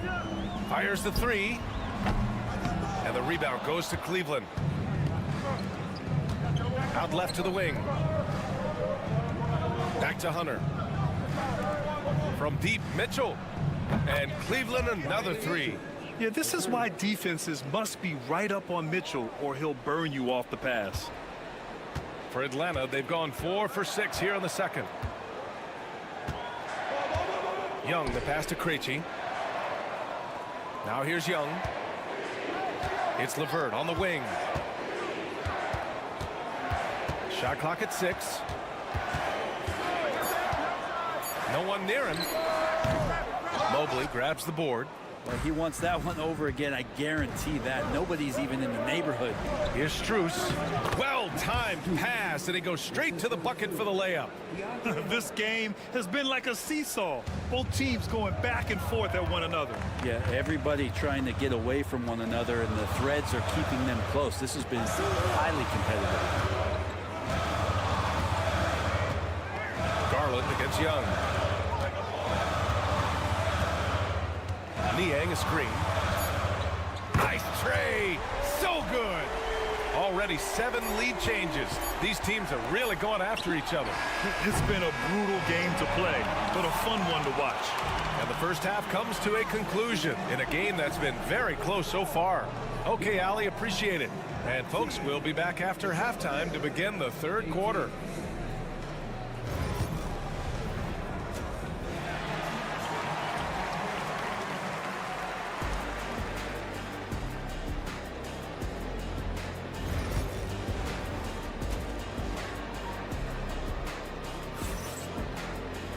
We've got second half action for you, and if the next couple of quarters are similar to the first, this one could go down to the last possession.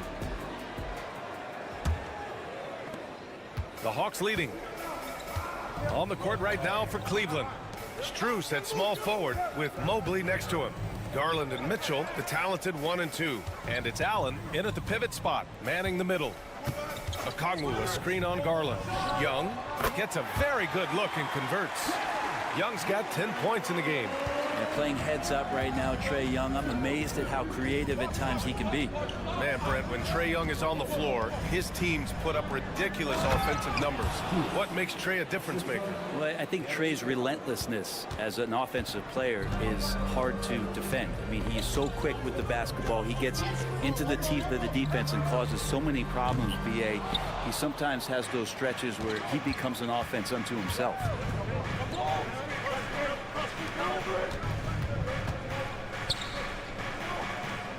Johnson against Mobley. Outside Strus. Fires for 3. Fires in the triple. 7 points in the game.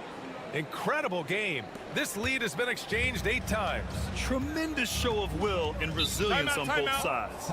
And Quinn Snyder decides to call timeout. He's going to gather the troops and talk it over.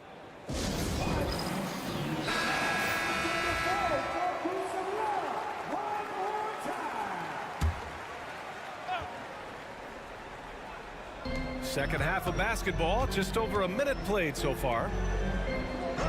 Pass to Young. Inside. Here's Okongwu. Uses the glass on the layup. Okongwu's got his first bucket in this one. A great move. I mean, the defense has no response. Well, just ripping through right there as he finds the open spot and gets right through there. High basketball IQ play. Here's Garland. The shot from the low post is good. And the Cavaliers lead by 2. And that's just a tough shot from Garland, taking the contact. And let's send it over to Allie LaForce. Hey, Brian. Jalen Johnson is developing the complete game. He said, I watch the guys who do everything. That's my mindset. I want to be at least solid in every department. And then keep building on that, adding bits and pieces here and there. Brian, his versatility is already drawing attention league-wide. Yeah, there's no question about that, Allie. Thank you. The defense has to get up inside and press Mitchell. He's thinking of shooting it whenever he has the ball. Just under 2.5 minutes into this third quarter now. Young. Fearless Trae Young. Keeping pace here. That's an excellent move inside. And so Garland will bring it up for Cleveland. It's a 1-point game. Now Mitchell. He's got 11.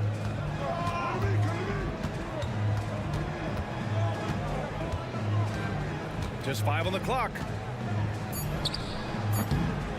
Rebounded by Johnson. For Atlanta, they've gone 4 of 6 from the floor in this third quarter. Young looking around. Okongwu, a screen on Garland. There's Young with the 3. That's basket number 6 in 8 tries. And Young's not shying away from any shot, but especially from long range. That's his meal ticket. On the wing, Mitchell. Again, the miss by Mitchell. The Hawks have gotten 5 of 7 attempts in the third quarter. Daniels, that one's true. Oh, good shot from Daniels. He understands he needs to keep knocking these down for his team. Garland, the pass to Strus. We've gone about 3.5 minutes here into the third, and the shot goes down. Well, that's how you draw it up right there. A screen to shed the defense, a quick move to the bucket, and you get the lay-in. Outside Young.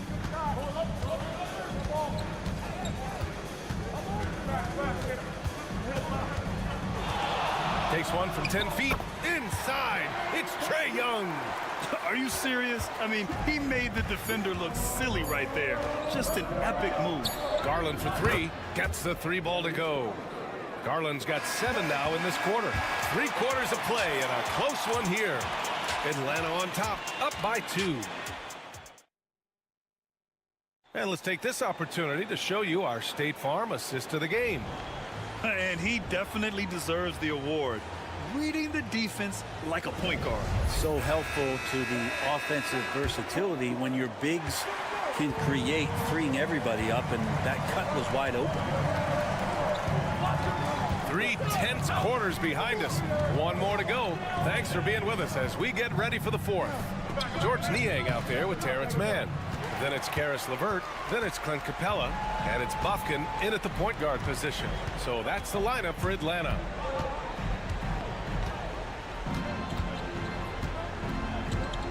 Capella, screen on Garland. And he lobs it up to the rim. And it's Capella with the jam. I'd draw that one up again. Throw it up, Capella jump, you slam it through. That's an easy tip. Here's Jerome. Pass to Garland. Ooh, making his presence felt here. He's now 6 for 9 in this game. Cutting into this lead.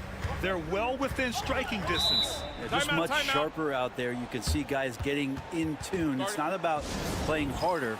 Sometimes it's just about playing smarter. And the Hawks going with a whole new group out there. And the Cavaliers making a change here. All right, let's get a report from Allie. Hey guys, well, Quinn Snyder was just reviewing the plan with the team. Well, coach is thrilled with their 3-point shooting, saying in the huddle, guys, let's keep it up. Continue to shoot it from deep. It's working. They've been on fire from distance so far. As always, Allie, we thank you. On the wing, Mitchell. And it's Allen who slams it home.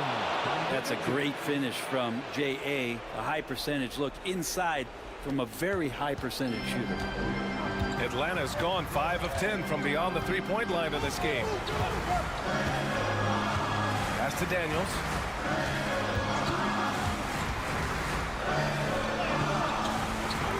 Mitchell grabs a miss. The Cavaliers have gone 2 of 3 to open the 4th quarter. And he lobs it up, and Mobley throws it down. A great read between those two guys. The defense didn't stand a chance, B.A. These two teammates right here, Grant, they are connected. Pass to Okongwu.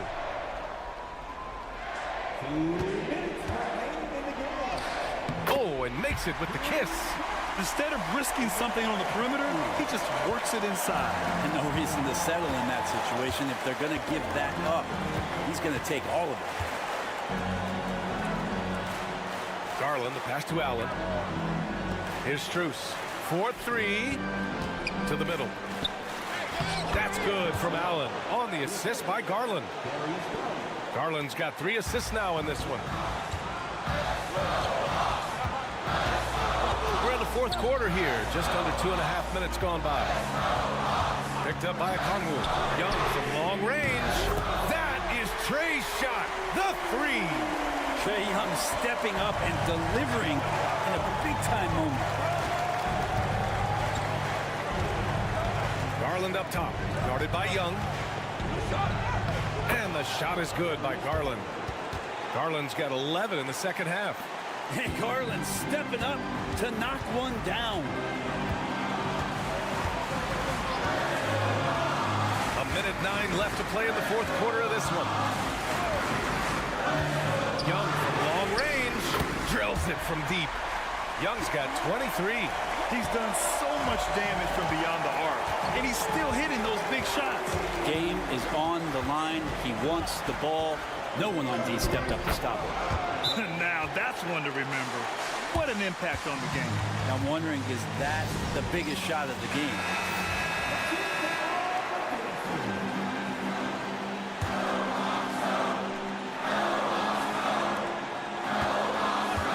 Young with it.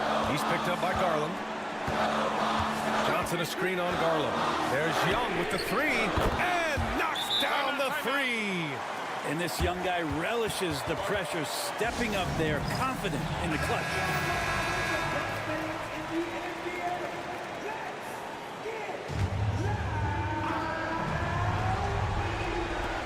There's 42 seconds left to play in the fourth. Strus's shot is off.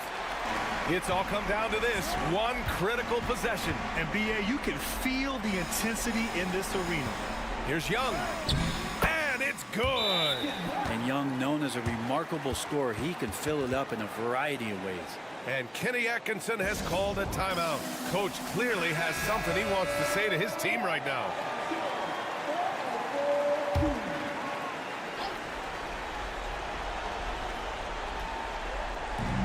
And we've got 28 seconds left in the fourth quarter of this one. From deep, Strus. And it's in. And he's brought them within 2 points now. And coming down the stretch, you just can't afford that type of defensive breakdown. Yeah, breakdowns like this are only going to hurt you moving forward and late in the game. Establish some trust and make the defense come together. And so they foul intentionally. Yeah, and that was a smart move. I mean, you have to foul right there. You just don't want them to run out the clock. He gets the first, and that makes it a 3-point lead.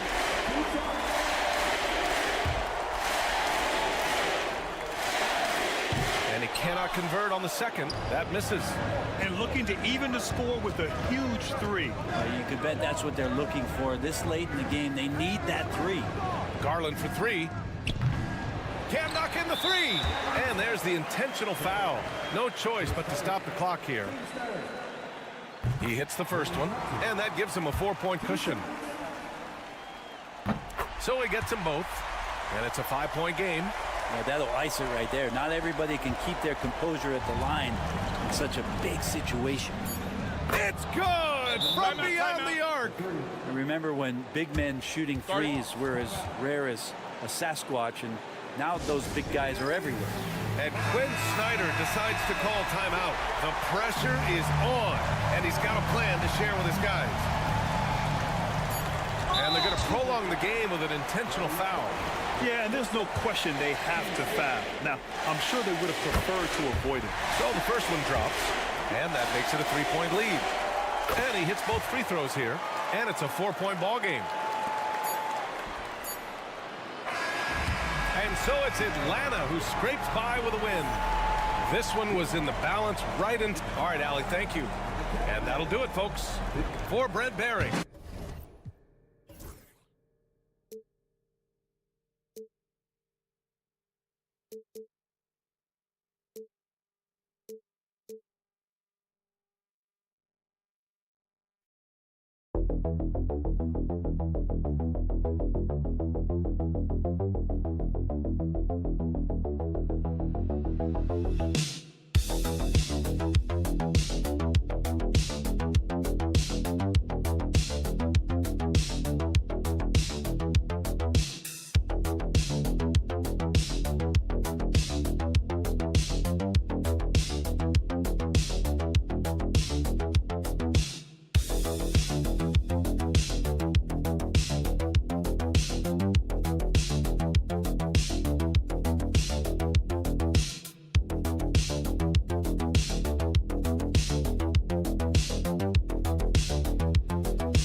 To move the ball around, stand to create more offense. Well, that's usually the best way to attack, especially against good defenses. Ball movement moves the defense, and when you've got the defense on the move, that's when you can break them down and get high percentage shots. It takes patience, it takes unselfishness. It seems to be the most efficient way, doesn't it? It does, especially against really good defenses. A look at the Magic starting group. Underneath, in the post, it's Banchero and Carter Jr.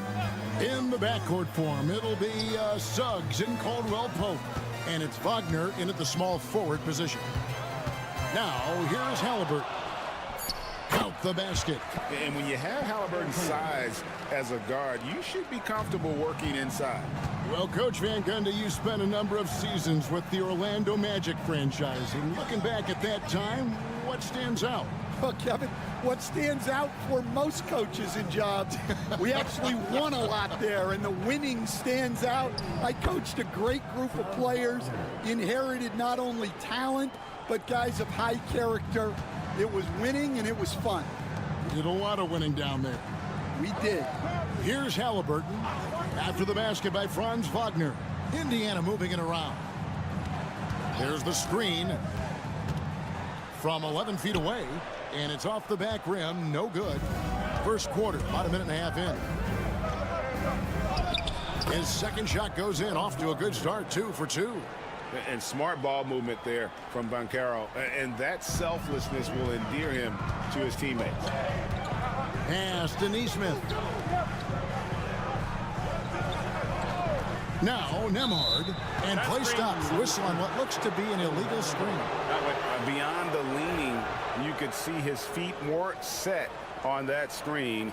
Easy call. Look, you can get away with a lot in terms of screens today, but you can't make it that obvious. Now here's Caldwell Pope. Here's Banchero. That one drops for him. Banchero's got his second bucket tonight. Yeah, liking the vision there from Caldwell Pope, looking to get his guys going when they're open. And now the latest from our reporter, David Aldridge. Kevin, thanks. Last season, the Magic retired the first jersey number in their franchise's history, that of our esteemed colleague and Hall of Famer, Shaquille O'Neal. Orlando's #1 pick back in 1992, Shaq went on to lead them to their first NBA Finals appearance in 1995. The honor is well-deserved, Kevin. Yep, he's our teammate, isn't he, David? We love him as a guy, and we love him as a player. Back in 2022, the #1 overall pick was Paolo Banchero. What do you think of his game? You have to love his game, Kevin. I mean, handles the ball as a big guy at 6'10", makes plays for other people, scores, gets to the free throw line. All-star game in his second year, and on that team, he has really, really looked to defend. This guy's future is bright. And their coach is another guy from the Seattle area, right, who has come on the NBA and starred. There have been quite a few of them.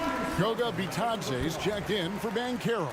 In for the Magic, number 35, Goga Bitadze. And here in the first, approaching 3 minutes played. Nemhard, the pass to Siakam. Trains it from beyond the arc. Rise and fires. This is Siakam's attitude off the catch. And with these results, you understand why. Suggs passes to Bitadze. Caldwell Pope with it, defended by Mathurin. Pass to Suggs. Shot clock at 5. Orlando needs to get off a shot. Carter with the 3. The rebound by Turner. Pacers trail by 4. To the inside. Siakam. And it's denied. And first quarter, we're about 3.5 minutes in. Here's Wagner. Down it goes for his third basket in as many tries. Good way to start this game. You want to get him rolling as early as possible. Yeah, and I'll tell you what, if he gets into a good rhythm early, watch out. Now, here's Siakam. Outside Mathurin. There's a good screen. And a miss there on the triple. And Wagner's got the ball here for the Orlando Magic. A 6-point lead. Here's Suggs. Caldwell Pope with a wide open look. Misses the three.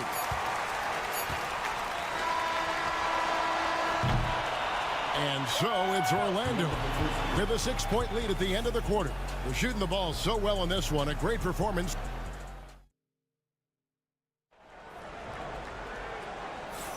And for those of you just tuning in, the second quarter of action is where we're at right now. What do you guys think so far about the offensive approach for the Magic? Well, you know, the analytics guys would tell you a team shouldn't be taking this many mid-range shots, but clearly they're shooting them with confidence. And I've really liked how they've moved the ball tonight. Because of this selfless approach, they are piling up the assists. They've got Benedict Mathurin. Walker out there with Obi Toppin. Then there's Tyrese Halliburton. And it's McConnell in at the 1. That's the 5 to begin the second quarter for the Pacers.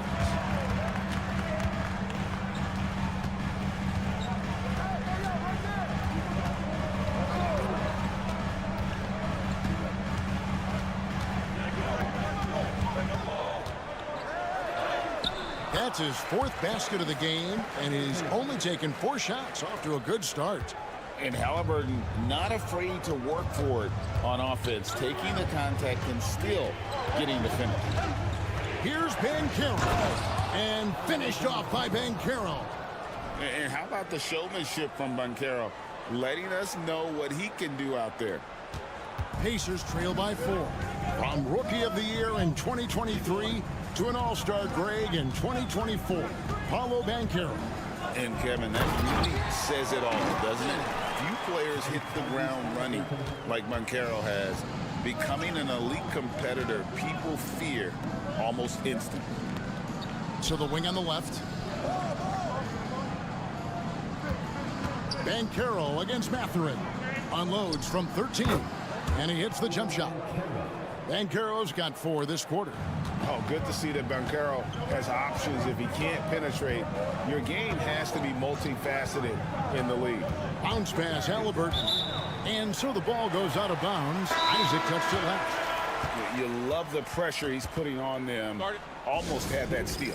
Yeah, deflections are a stat that a lot of teams track, disrupting the offense's rhythm and flow. Looking at who's out there now for the Pacers. Turner's checked in for Walker. And Andrew Nembhard's subbed in for T.J. McConnell. Halliburton. And it's Orlando with the rebound. That's a defender doing just enough to cause a miss on the layup. Here's Banchero. It's in, and he's a very efficient 5 for 6 on the game. And this is what everyone wants to see. Banchero is attacking without hesitation on the offensive end. Here's Neesmith.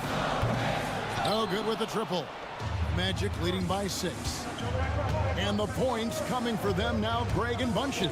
And we're seeing what a high-octane offense should look like. Halliburton outside.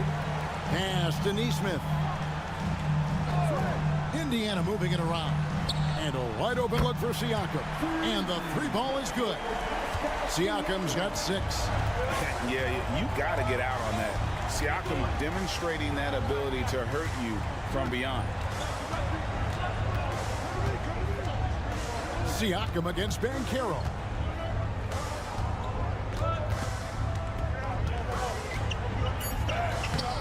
Siakam pulls it in. Pacers trail by 3. 54 seconds left in the second quarter. The score now all even. Halliburton's got 7 now in this quarter. Saw the defender closing, and Halliburton got it away in a hurry. Banchero kicks to Suggs. Deep 2 from Wagner. That one goes in for him, too, making it look easy. He's now 4 for 4. Just reliable, guys. He's just always trying to make the right play. Pass to Neesmith. Halliburton deciding where to go with it. And the Pacers another 3. And once Halliburton hits his stride, there's just very little you can do defensively, proving how dominant he can be. And here's Banchero. He's got 13. Over Siakam. Misses, and he wants that one back. And a close game so far through the first 2 quarters as we reach halftime. It's the Pacers. They lead by 1. Stay with us, folks. We'll get back just after halftime to start the 3rd quarter. Get ready for the fan half-court shot drum line. They're measuring up the shot.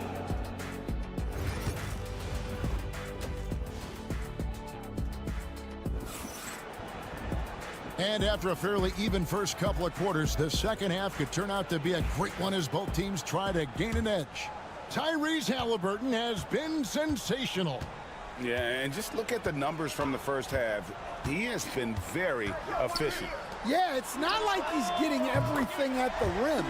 He's playing smart and just taking what the defense gives him. So on the floor for Orlando, Wagner and Banchero are the forwards. In the backcourt form, it'll be Suggs and Caldwell Pope. And it's Carter in at the 5, down low. Banchero with the ball. Back to Wagner for the 3. Good for the 5th time in 5 shots. He remains perfect. Stan, we talk about this every night. So much great young talent coming into the NBA. Is there one player, though, in particular, who right now stands out to you? But I have to say, Kevin, Victor Wembanyama, I don't know that we have ever seen a guy of that size do the things that he does. Now, you can say, well, what about Nikola Jokic? Well, Nikola Jokic, first of all, is not Victor Wembanyama's size. And then Victor's handle and his length, the guy's incredible. He's going to be the face of the NBA for a long, long time. Here's Banchero. Lays it up off the glass. Banchero's got 15. Oh, the defense puts contact on Banchero inside, but he just bullies right through it. Nembhard, the pass to Neesmith. Halliburton kicks to Turner. Turner with the screen. A shot by Nembhard, no good. Orlando trailing here. Well, there's a unique profile for Wendell Carter Jr. A tremendous rebounder and shooter, and now he's playing on a pretty good team, and he's a big reason why. He sure is. Look, he's really big at 6'10", 270. All right, top 20 in the league in rebounding and effective field goal percentage. Can shoot the 3. Great blend of size, skill, and toughness. And Indiana making a change here. Matherin's checked in. Anthony Black's checked in for the match. It's good from long range. Makes decisive decisions on the hardwood. Once Turner saw the catch and shoot opportunity, he was locked and loaded. Banchero inside, covered by Siakam. Banchero, that's good. And how about the burst in that first step, just right to the rim? On the wing, Matherin. We've got 1:23 left in the 3rd quarter of the game. It's deflected. Suggs against Matherin. Suggs dishes to Banchero.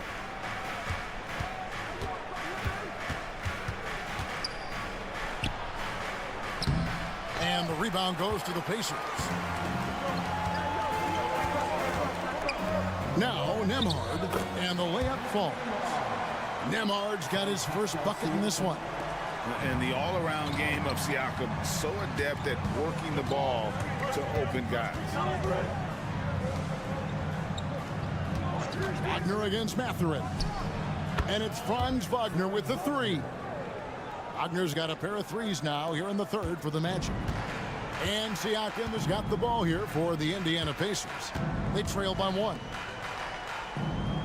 Inside. Outside for Halliburton. Lets it go with a three. Rebound by Paolo Banchero. And the great shooters know when they've got enough opening to go for the three. I didn't think it was a bad choice on that possession. Pass to Suggs. From outside, off the mark. Halliburton outside. Fires the three. Drains the three-pointer. Halliburton's got 5 points in the quarter.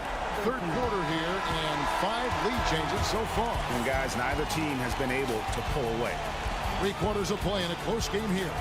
Pacers lead by 2. And a worthy candidate tonight as we take a look at our State Farm assist of the game. Just true artistry right there. I mean, great decision on where to go with the ball, and how about the perfect delivery? Well, that was an absolute masterpiece of an assist. He knew exactly when to deliver the ball, and it made for a beautiful score. And with these teams locked in a very close contest, this fourth quarter promises to be a good one. They've got Walker. Tyrese Halliburton is out there with T.J. McConnell. Then there's Obi Toppin. And it's Mathurin in at the 3 spot. So that's the group out there for Indiana. The Magic trail by 4. Outside Anthony. Banchero, a screen on Halliburton. Really left alone that time. Anthony's got his first bucket of the game, and he's on the board for 3. Now, that's a high percentage look when the D doesn't fight over the screen. Yeah, it's certainly worth it to disrupt the offense. Coaches notice that extra effort. Toppin, no one around him. That's good, and it's Halliburton with the assist. Halliburton's got 4 assists in the game. So an entirely new group in now for Indiana. Miles Turner, he's checked in for Toppin. Pascal Siakam comes in for Walker. Neesmith, he's checked in for Benedict Mathurin. And Andrew Nembhard's subbed in for T.J. McConnell. So Orlando going with an almost entirely new group here. Wendell Carter, he's checked in for Goga Bitadze. Wagner comes in for Isaac. Kentavious Caldwell-Pope, he's checked in for Cole Anthony. And Jalen Suggs is subbed in for Black. Halliburton for 3. The rebound by Caldwell-Pope. Orlando's gotten a success rate of just over 50% from three-point tonight. 4 of 7 shooting. And as we see Suggs develop his game, you'll see more of this. Jalen with the ability to operate off ball. Turner with a screen on Suggs. Gets it to go from beyond the arc. Halliburton's got 10 points here in the second half. Well, we talk about ice in his veins a lot, but this guy personifies that. What a clutch shot. Wagner outside to the paint. Here's Banchero. The bucket is good. He'll have a chance for one more. It's going to be on Siakam. He better get used to these late game scenarios. Banchero getting a nice taste of it right there.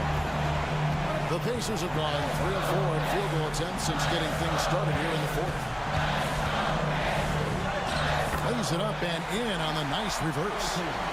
Halliburton's got 7 points here in this quarter. And guys, there's just an air about Halliburton. He has such belief in his abilities, and eventually others start to believe.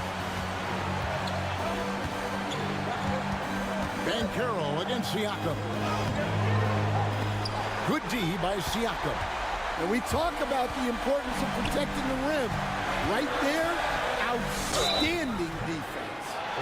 And this is an advantage of having size in the backcourt. Halliburton using that length to cause trouble.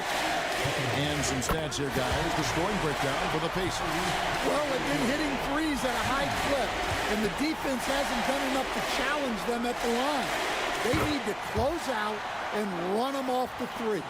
And, you know, another thing that's really been working for them tonight is the mid-range. That they're having no problem finding shots in that area. Siakam against Banchero.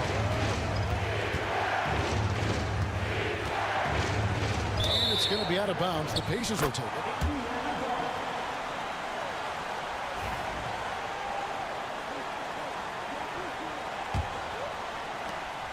.103 left in the game.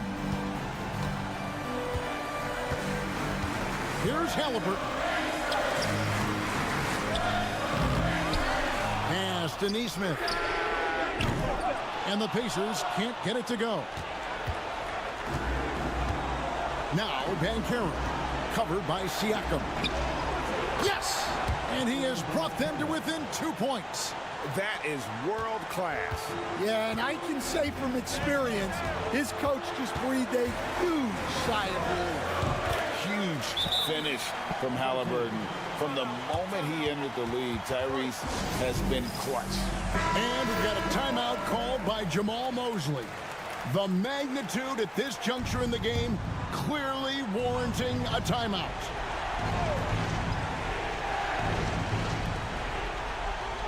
Shot from the inbound. It drops. And he has brought them to within 2 points. Well, credit the screen there, springing him loose for the finish. And now they decide to foul intentionally.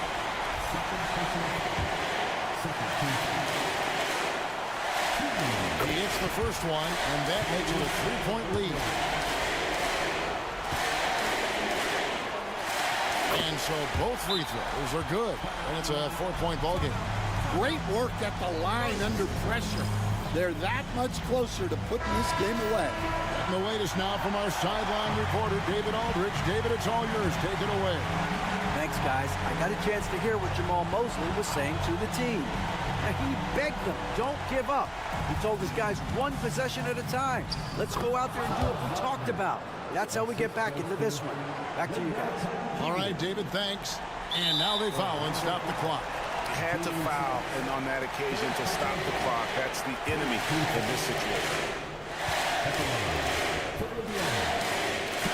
First free throw is good, and that makes it a 3-point lead. And the second free throw, no good. A tough break there. And here's Banchero.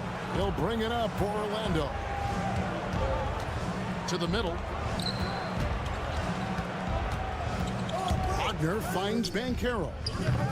Can't get the three to fall. And an intentional foul there stops the clock.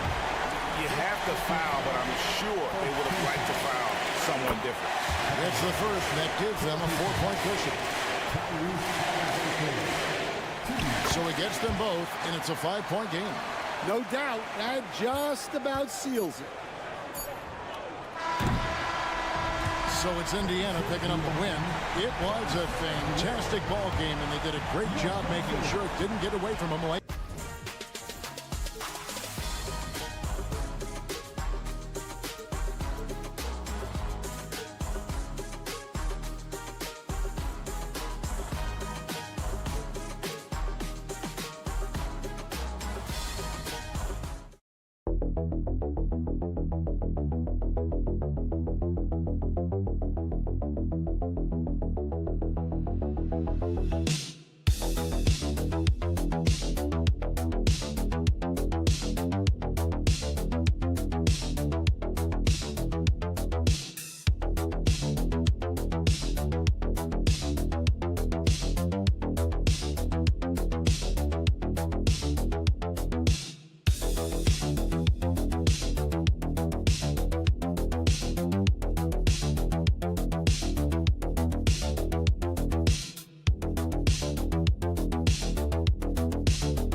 Yes, they are. I mean, it'll be a battle down low.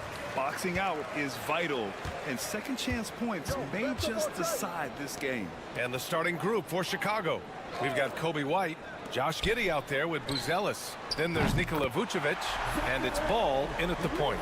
And you see how dangerous Ricochet can be from deep, especially considering how fast his release is. Pass to Vucevic.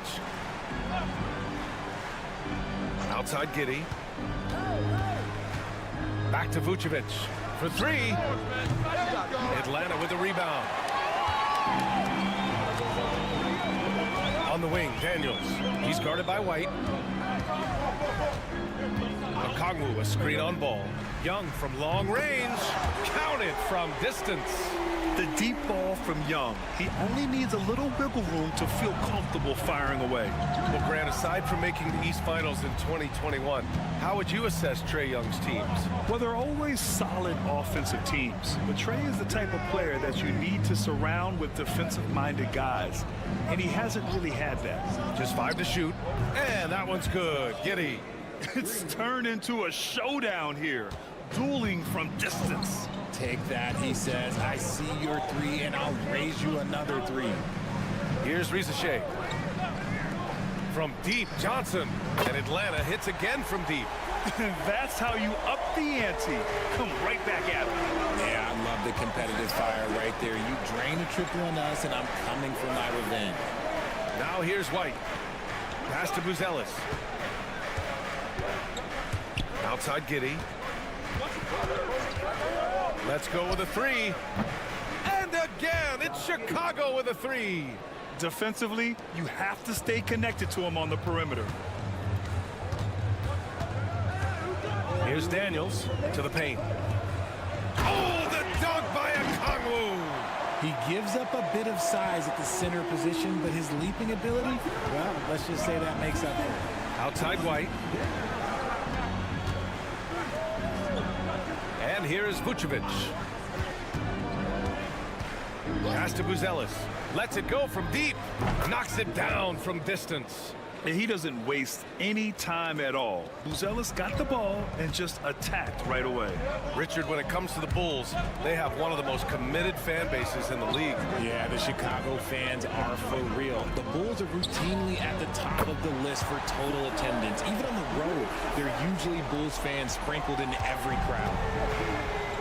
And we'll have a timeout called by Billy Donovan. He wants to review the game plan. Yeah, coach no doubt wants to use this timeout to review the matchups and maybe make some adjustments as well. I'm sure all of the above is in order, and you can never be too content. Now here's Jones.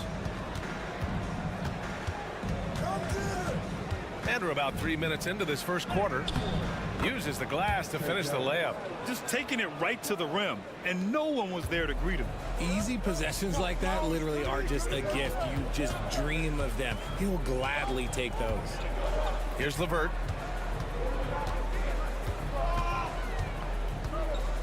Niang outside. Outside Johnson.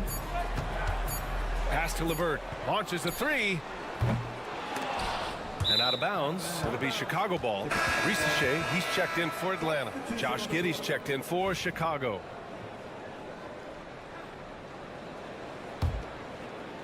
And we're approaching about 3.5 minutes played in this first quarter. Jones, the pass to Smith. Giddey with it. DeSumo outside. 6 to shoot. Launches it. Pure from three-point range. And that makes it a tie ball game. He just makes it look so easy on offense. Like, who takes pleasure in torturing defenses? He does. Here's LeVert. Oh, no good on the last second attempt there. Tie game and some big points being put on the board as we wrap up the first.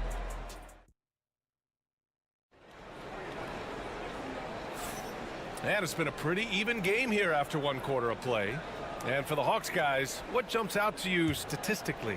Well, clearly they played well in the first period because of their selfless attitude. They're playing for one another and focusing on making winning plays. You love to see it. George Niang out there with Clint Capella. Then it's Risacher. Then it's Terrence Mann. And it's LeVert in at the one. So that's the lineup for Atlanta. Now here's LeVert. He's scoreless. Here's Risacher. Outside for LeVert. They set the pick. The three is up. Sends it home from three-point land. That's a big make for LeVert. Should help his confidence. What's impressive about Caris LeVert, he's played a lot of different roles, Richard. From averaging 20 points a game to more of a complimentary scorer. LeVert has been a starter. He's come off the bench. He has thrived in any assignment you give him. Here's Risacher. That one goes in. Risacher's got 8. And there's the ability to finish for Risacher. Nobody scares him at the rim. LeVert goes against Jones. Over LeVert. Jones' shot is good. Jones has got his third basket on the night right there. Got it in close, and unless it's an open three, that's the key to efficient offense. And so it's Quinn Snyder here calling timeout. He wants a few moments to regroup with his players. So it's both teams making substitutions here.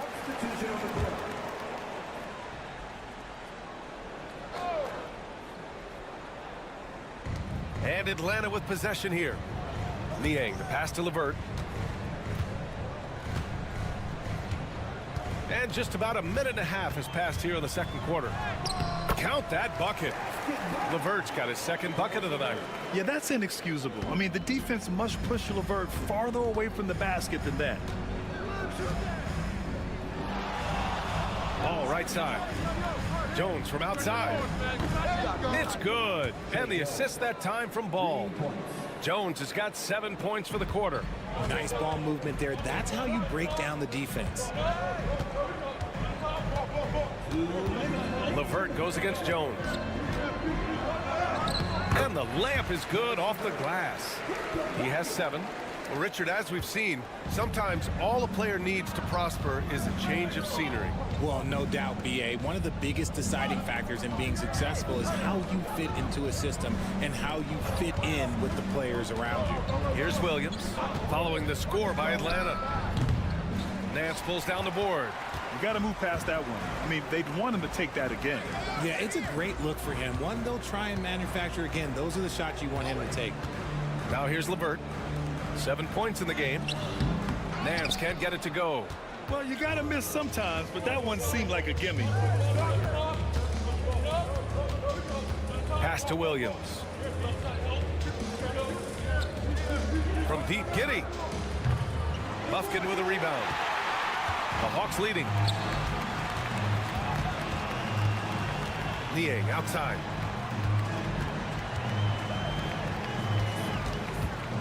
Here's Krejci. Williams defending. Here's Buffkin. The 3. Oh, wow. Drew the contact, and that 3 almost went in. So he'll go to the line for 3 free throws. It's going to be on Lonzo Ball. Atlanta shooting their first free throws here tonight. And the Hawks will go for a different look here. Okongwu's checked in for Nance. Johnson comes in for Niang. Risachet, he's checked in for Krejci. And Daniels is subbed in for LeVert. It's Herter on the wing. There's 39 seconds left in the second quarter. And the first shot of the night for him. Missing. The Hawks lead by 5. Here's Risachet. Give him 8 points now. 23 seconds left in the second period.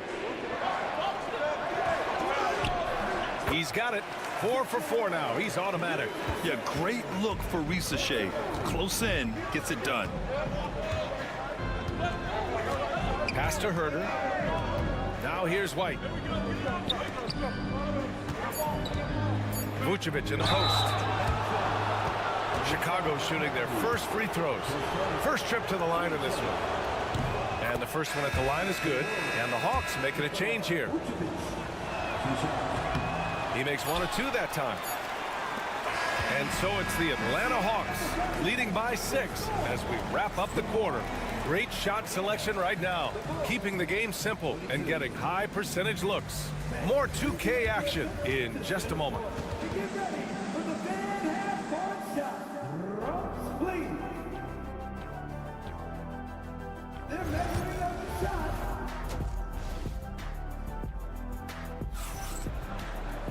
And we're halfway through this one. Plenty of basketball left in a game that's been a fairly even one. The Bulls trail by 6. And so in the game for the Bulls, Kobe White out there with ball.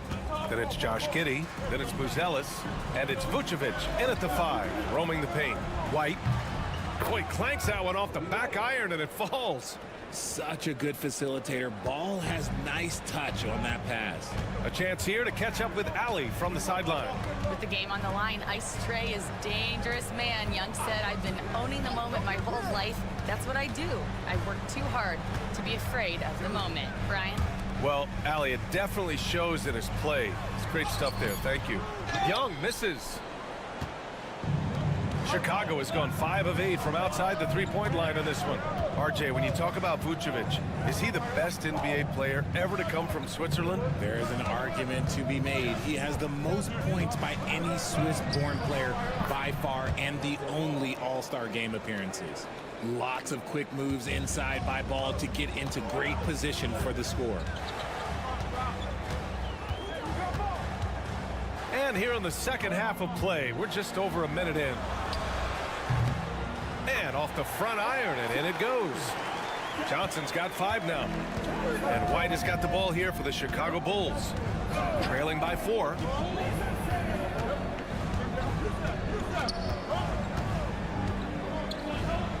And he banks in the layup. White's got his second bucket on the night. A great move. I mean, the defense has no response. Yeah, taking it right to the rim. One imagines that might be discussed at halftime. That's going to be on the film. Now here's Johnson. He's got 5. Now Okongwu fires from deep. Daniels misses.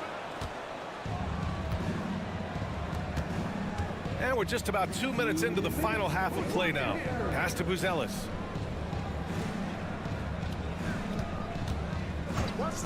For the tie. And he lays it in. He's got 5. Come with time, but Buzelis can handle his own. Here's Daniels. To the left side wing. Outside Young. Johnson a screen on ball. There's Young with the 3. Chicago with a rebound. The defense just giving him the easy look there. He's not going to miss that. Pass to Giddey.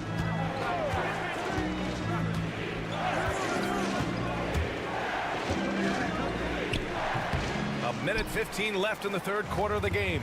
A chance there to take the lead, but a miss. Now Young.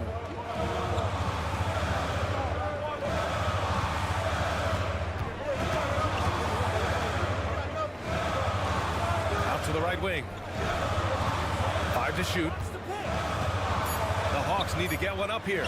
From deep, Johnson nails it from 3. Johnson's got 5 points in the quarter. Really good passing wing. Shea isn't a ball stopper. He really looks for his teammates. Ball passes to Vucevic. Oh, and he got fouled on his way up. He'll head to the line to shoot 2. Chicago shooting their 3rd and 4th free throw shots of the night. And it's a completely new group for the Hawks. And that's good as he hits both shots. What makes Vooch so tough is the combination of size and athleticism. Defenses are always trying to figure him out. That's why this man is a double-double every night. Here's Krejci. No points so far. 3 seconds separating the shot and game clocks. Now here's Jones. Pass to White. Outside Jones. For the lead. And that's 2 points on the layup. Jones has got 11. When it's this close, every bucket matters. You need good looks. Puts up a deep 3. And no good. Trying to get that one to fall. And we've just finished the third quarter. What a tight game we've got going. It's the Bulls. They're up. Well, this has been a great contest so far. I imagine the fourth quarter could have more action in store for us. The Hawks trailing. We've got Clint Capella, George Niang out there with Terrence Mann. Then it's Karis LeVert, and it's Krejci in at the point guard position. So that's the Hawks 5. Pass to Capella from 7 feet. No good off the glass. Chicago's gone 5 of 8 from outside the three-point line in this one. Collins. And Collins with the slam. And plays like that one can make the difference in a close game. And it definitely got the bench on their feet, too. And you can feel the jolt of energy that he sent through his team. That is a huge boost in a tight game like this. And the ball is tied up, so we'll have a jump ball.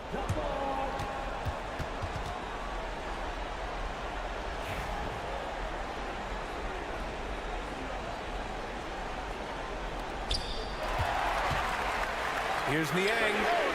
Fires in the triple. Niang's gotten himself on the board with a 3 there. Cool, calm, and collected at a critical juncture in this game.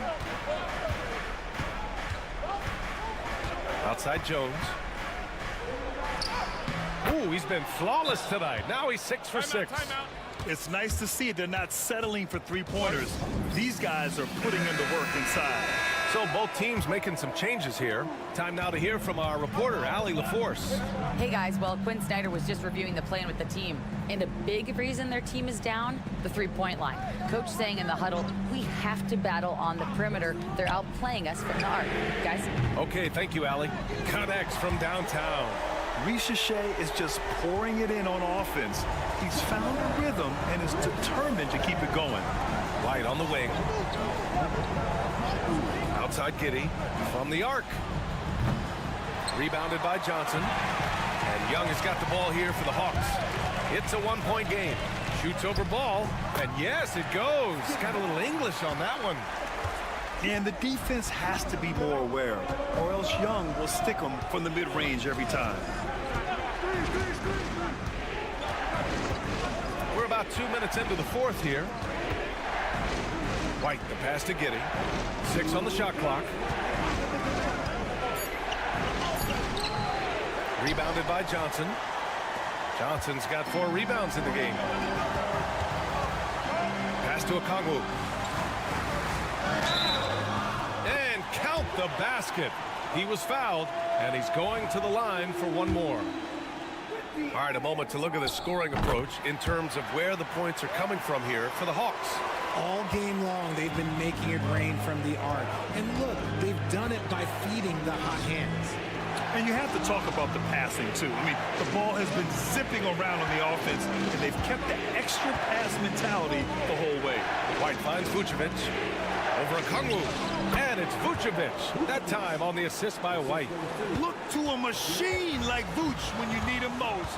He's a reliable offensive option who comes through for his club. Young can't hit. Bulls trail by 4. Ball left side. Outside Giddey. Over to the wing.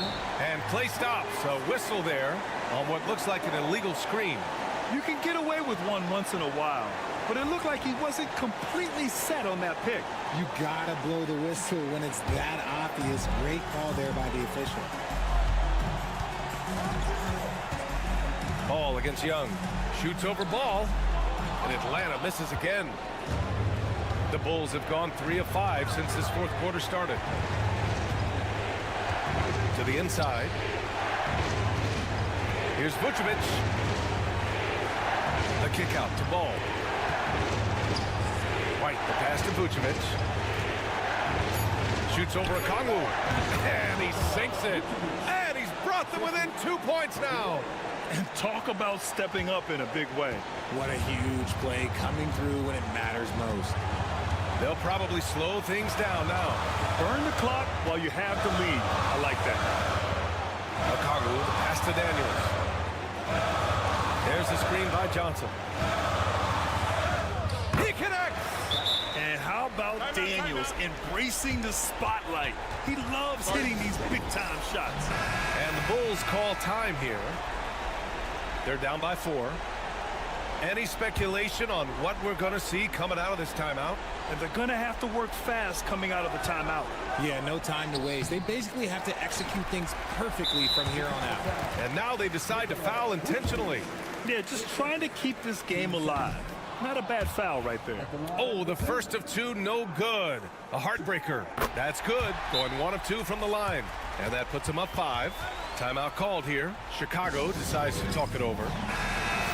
There's 10 seconds left to play in the fourth quarter. From a coaching perspective, what are the keys to focus on here? And they're going to have to work fast coming out of the timeout. Yeah, no time to waste. They basically have to execute things perfectly from here on out. Gotta fight harder to get over those screens.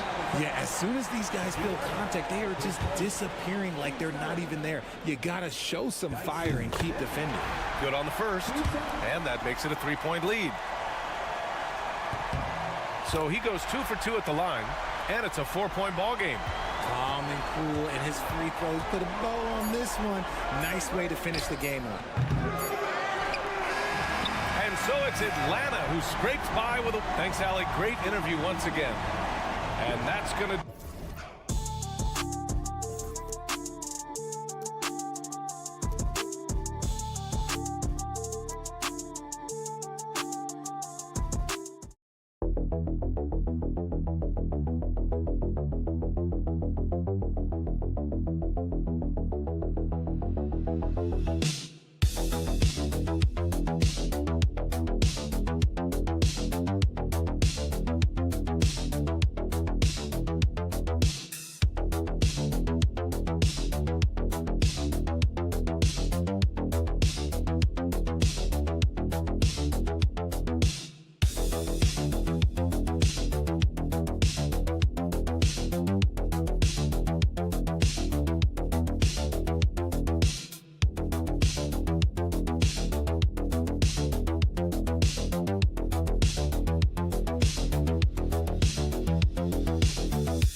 teams are both aggressive, attacking in transition.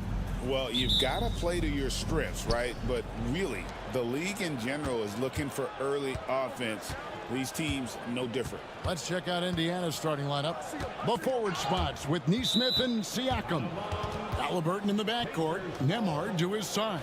And it's Turner in at the 5.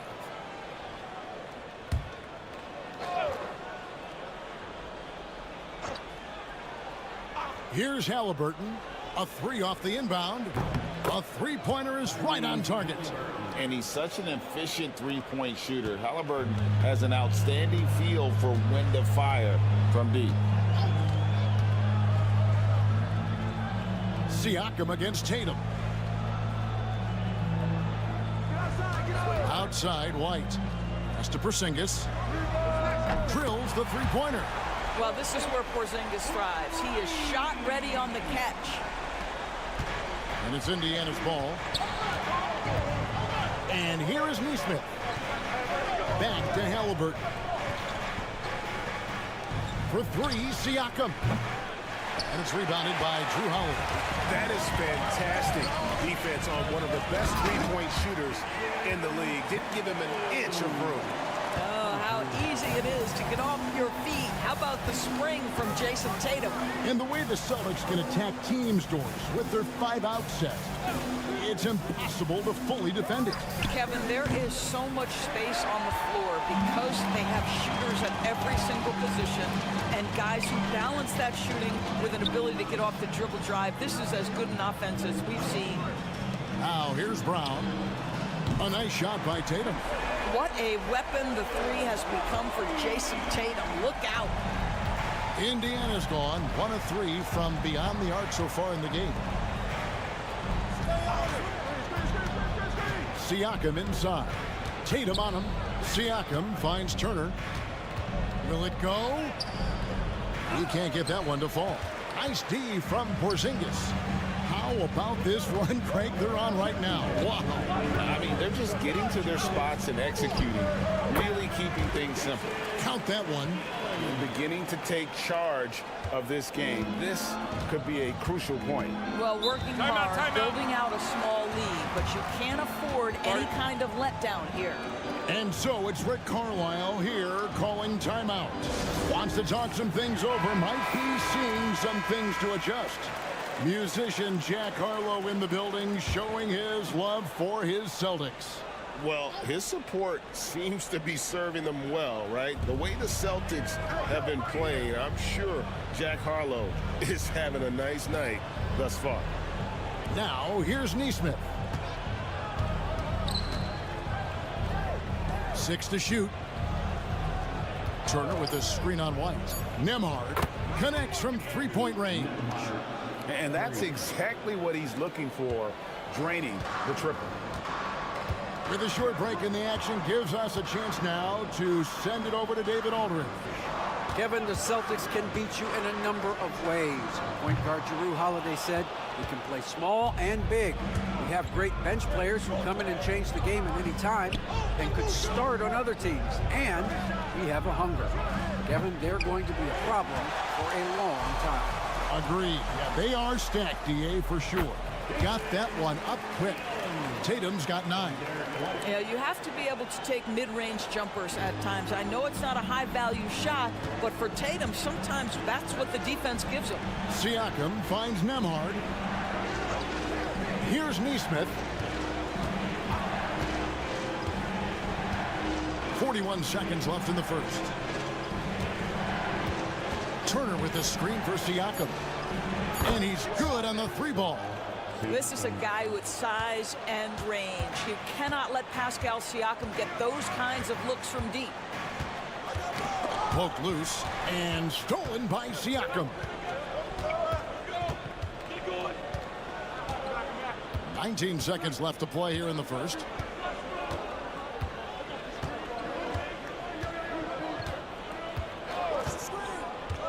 Halliburton outside. Down to 5 on the shot clock. Shoots over Brown. The shot's good from Halliburton. He has 5. Poor design there defensively. They know he's a knockdown shooter from that spot. That's not coming with the right mentality. The defender neither closes the space nor challenges the shot. That's frustrating as a coach, boy. What a performance for Jason Tatum. He has been the story so far for the Boston Celtics. He finishes with 9 points in the quarter. The D is having all sorts of problems with him. And we'll be back with you shortly.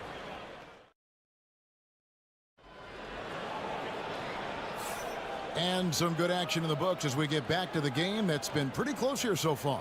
And the Celtics guys, what jumps out to you stats-wise? Impressive start.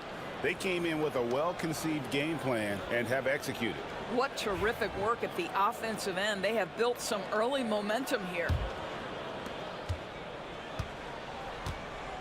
Here's Pritchard on the court right now for the Pacers. Walker out there with Toppin. And it's T.J. McConnell. Then there's Benedict Mathurin. And it's Halliburton in at the shooting guard. Tatum draws the double. Pritchard gets the bucket. Pritchard's got himself on the board with 3 there. Yeah, the evolution of Tatum as a passer is evident. This guy more committed than ever to making the right play. And the Pacers doors last season trading for Pascal Siakam to complement this hungry team. And Kevin, it's important in a couple of ways. First of all, he's a 2-time All-Star who's got a championship pedigree.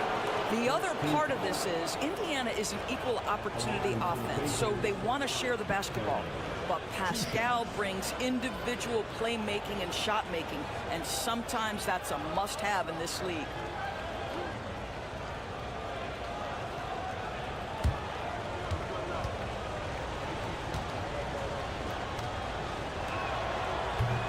First free throw is good. Greg, you look at the great coaches. What are 1 or 2 of the most important qualities for success that you see? Well, for me, Kevin, I think you got to be able to adapt tactically. I mean, that's huge, and especially in the playoffs. But most important, can you motivate and unify a locker room? That leadership quality is what really puts a coach over the top.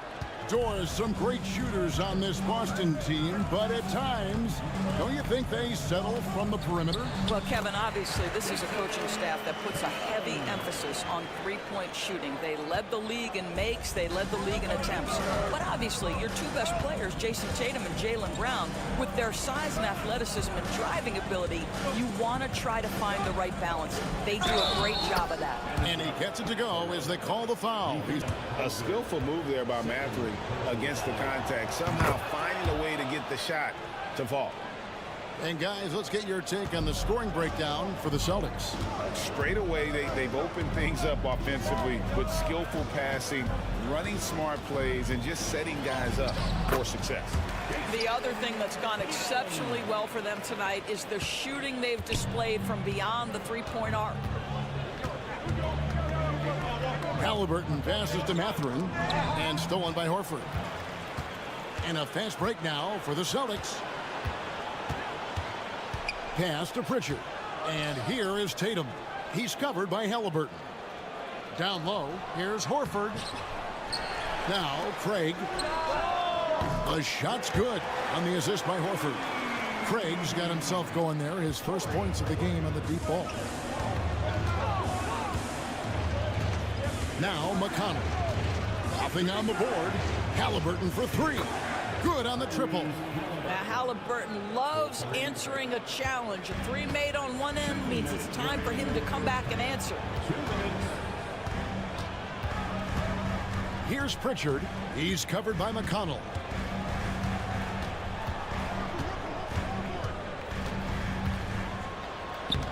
Pritchard gets the bucket. Pritchard's got 5 points now this quarter.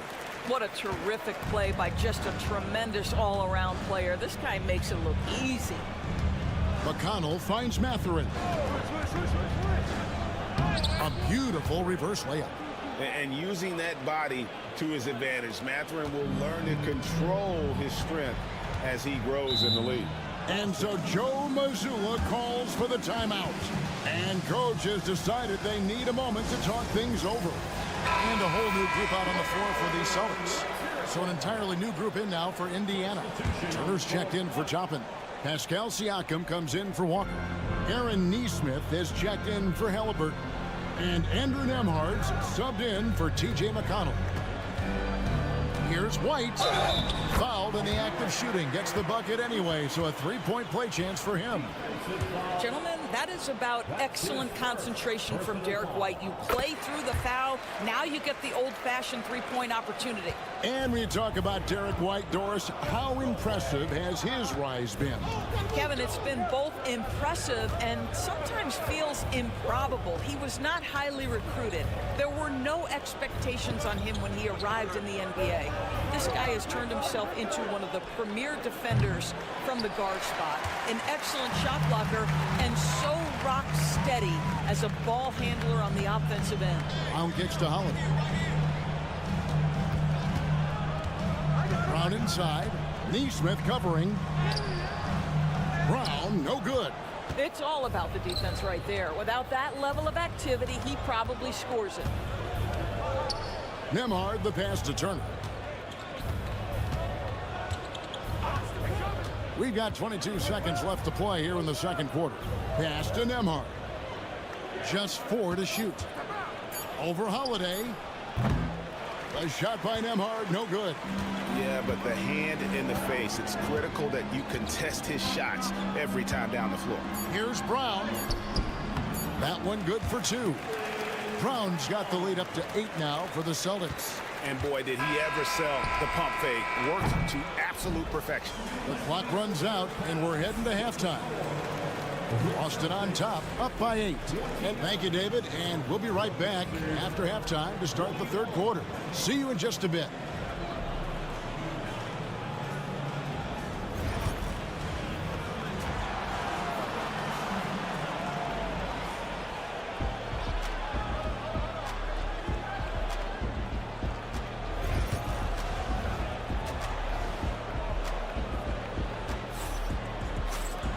And happy you could join us. We've got 2 quarters left to go in regulation.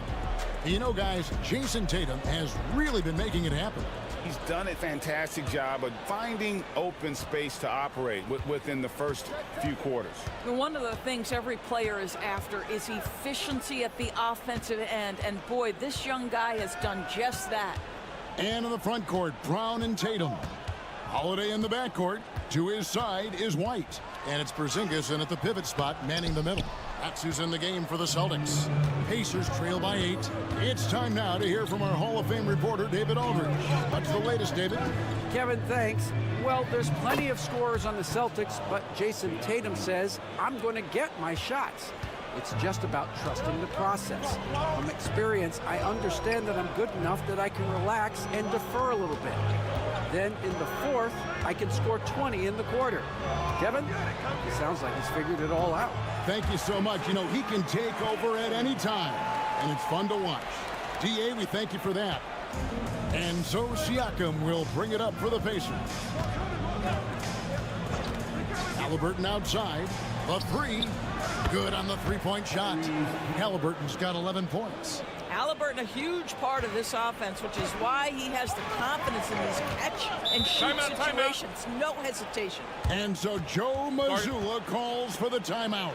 He's going to have a discussion here on the sideline.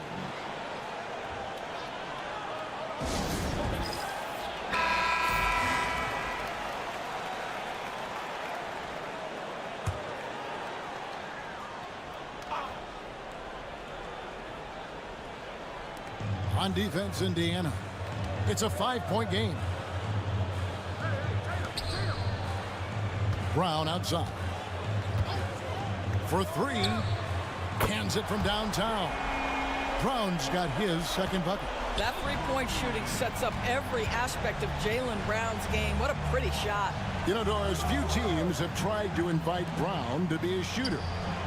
He's punished them each and every time. And he's had to put in the work, Kevin, to make himself a legit perimeter threat. And listen, the defense has to make choices.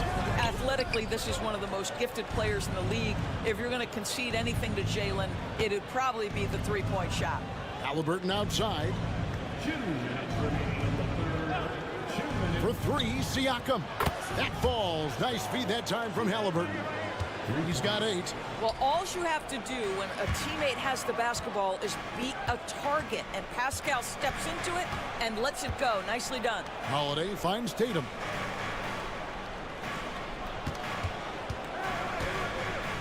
Shot clock at 6.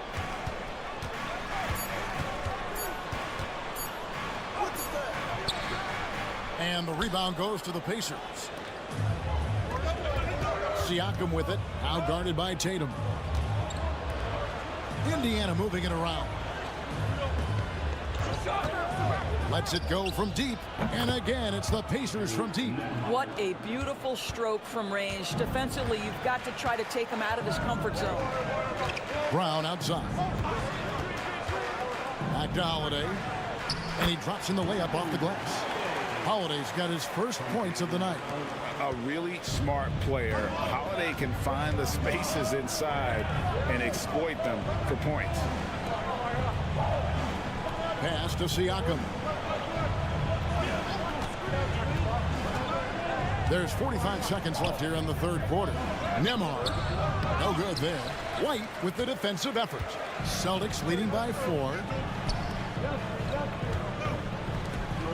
Brown outside.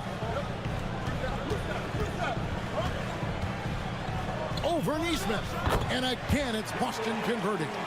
Well, good things happen for this team when Jaylen Brown gets into the paint. So efficient inside. Halliburton deciding where to go with it. He got 13 seconds left in the third quarter.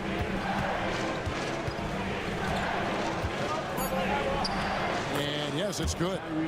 Halliburton's got 5 points in the quarter. And that's not nearly the kind of defense that's going to prevent a player of his ability from scoring.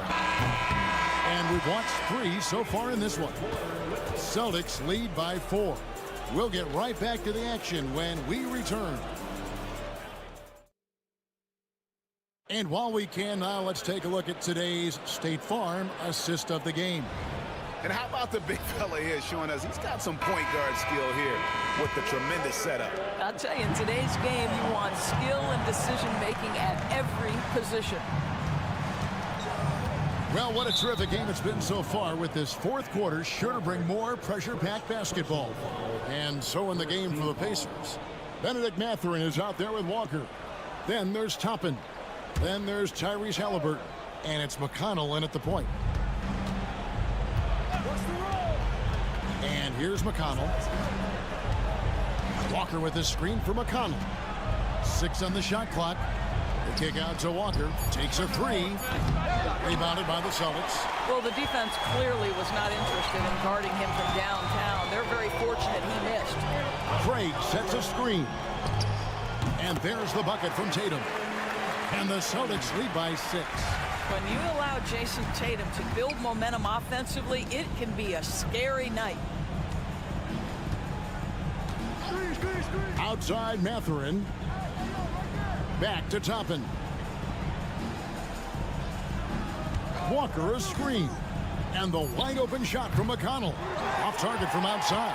And you can tell right there, the defense is totally fine with him shooting that. That's not his game. Craig can't get it to go. Pacers trail by 6. Floats it up for Walker. An emphatic LU jam. A pretty pass from Tyrese Halliburton. You want this guy running the show. And so Joe Mazzulla calls for the timeout. It's a chance for them to regroup and refocus. So an entirely new group in now for Indiana. Turner's checked in for Toppin. Pascal Siakam comes in for Walker. Neesmith, he's checked in for Benedict Mathurin. And Andrew Nembhard's subbed in for T.J. McConnell. And let's head over to the sideline and catch up with David Aldridge. Thanks, guys. Listened in on what Joe Mazzulla told his team. Now he wants his team to stop playing it safe. He said, we've got this lead by doing what we do. And we can keep it if we don't get too cautious. Play our game. Kevin? Thanks, David. Here's Halliburton. And again, it's Indiana converting. Well, you love to see guys willing to exploit the mid-range. If that's what the defender concedes, go ahead and take it. Holiday sets the pick for White. Pass to Tatum. From deep. The 3 is drilled by Tatum. Jason Tatum under duress of the shot clock. Big moment, no problem. 1:53 left in the fourth. Turner with a screen on Howard. And Siakam has it in the corner. Goes up on the wing. Again, Indiana. As Siakam relishes the opportunity to deliver. That's a big-time basket. Outside Tatum. Over Siakam. Hits some rim on the way in, and the bucket's good. Tatum's got 7 now in this quarter. This guy just isn't missing today. I mean, what a day he's had from the field. And his shooting is the only reason this game is as close as it is. He's been Mr. Reliable offensively. Boston leading by 5 to the paint. No stopping him there. Jams it in as he's fouled. Chance now for a three-point play. It goes on Aaron Nesmith. And let's get your take, guys, on the scoring breakdown for the Celtics. They're doing damage from the mid-range. Not sure if that was the game plan or if they're just taking what the defense gives them. But thus far, it's paying off. They've also been scoring on the break. With how difficult it is to get buckets in the half court, anytime you can push the ball in transition for easy ones, that's big time. Over in the corner, Brown. Outside Holiday. Fires top of the key. And good. He nails it. Holiday's got the lead up to 8 now for Boston. Relentless in their approach, even with the game firmly in hand. This is a textbook example of playing the possession and not the score. This team is doing a great job continuing to execute.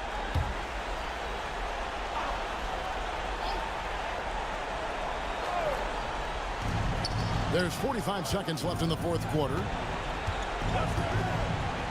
Puts up a deep three.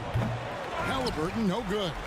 And he's a good shooter from outside, but not sure from that deep. Boy, we're seeing it more and more. Guys looking to create additional space by stepping back further from the line. Back to Tatum. Out of bounds. Indiana takes possession. Time called here. Indiana decides to talk it over. We've got 22 seconds left to play in the final quarter. What do you think, guys? Some call them wins and lessons. Coach not wasting any time making his point. Well, maybe not his time, but this game is certainly finished. Let's get it over with. Off the inbound pass. And it's Halliburton missing. And it's the Celtics ball. They lead by 8. That's the biggest of the game.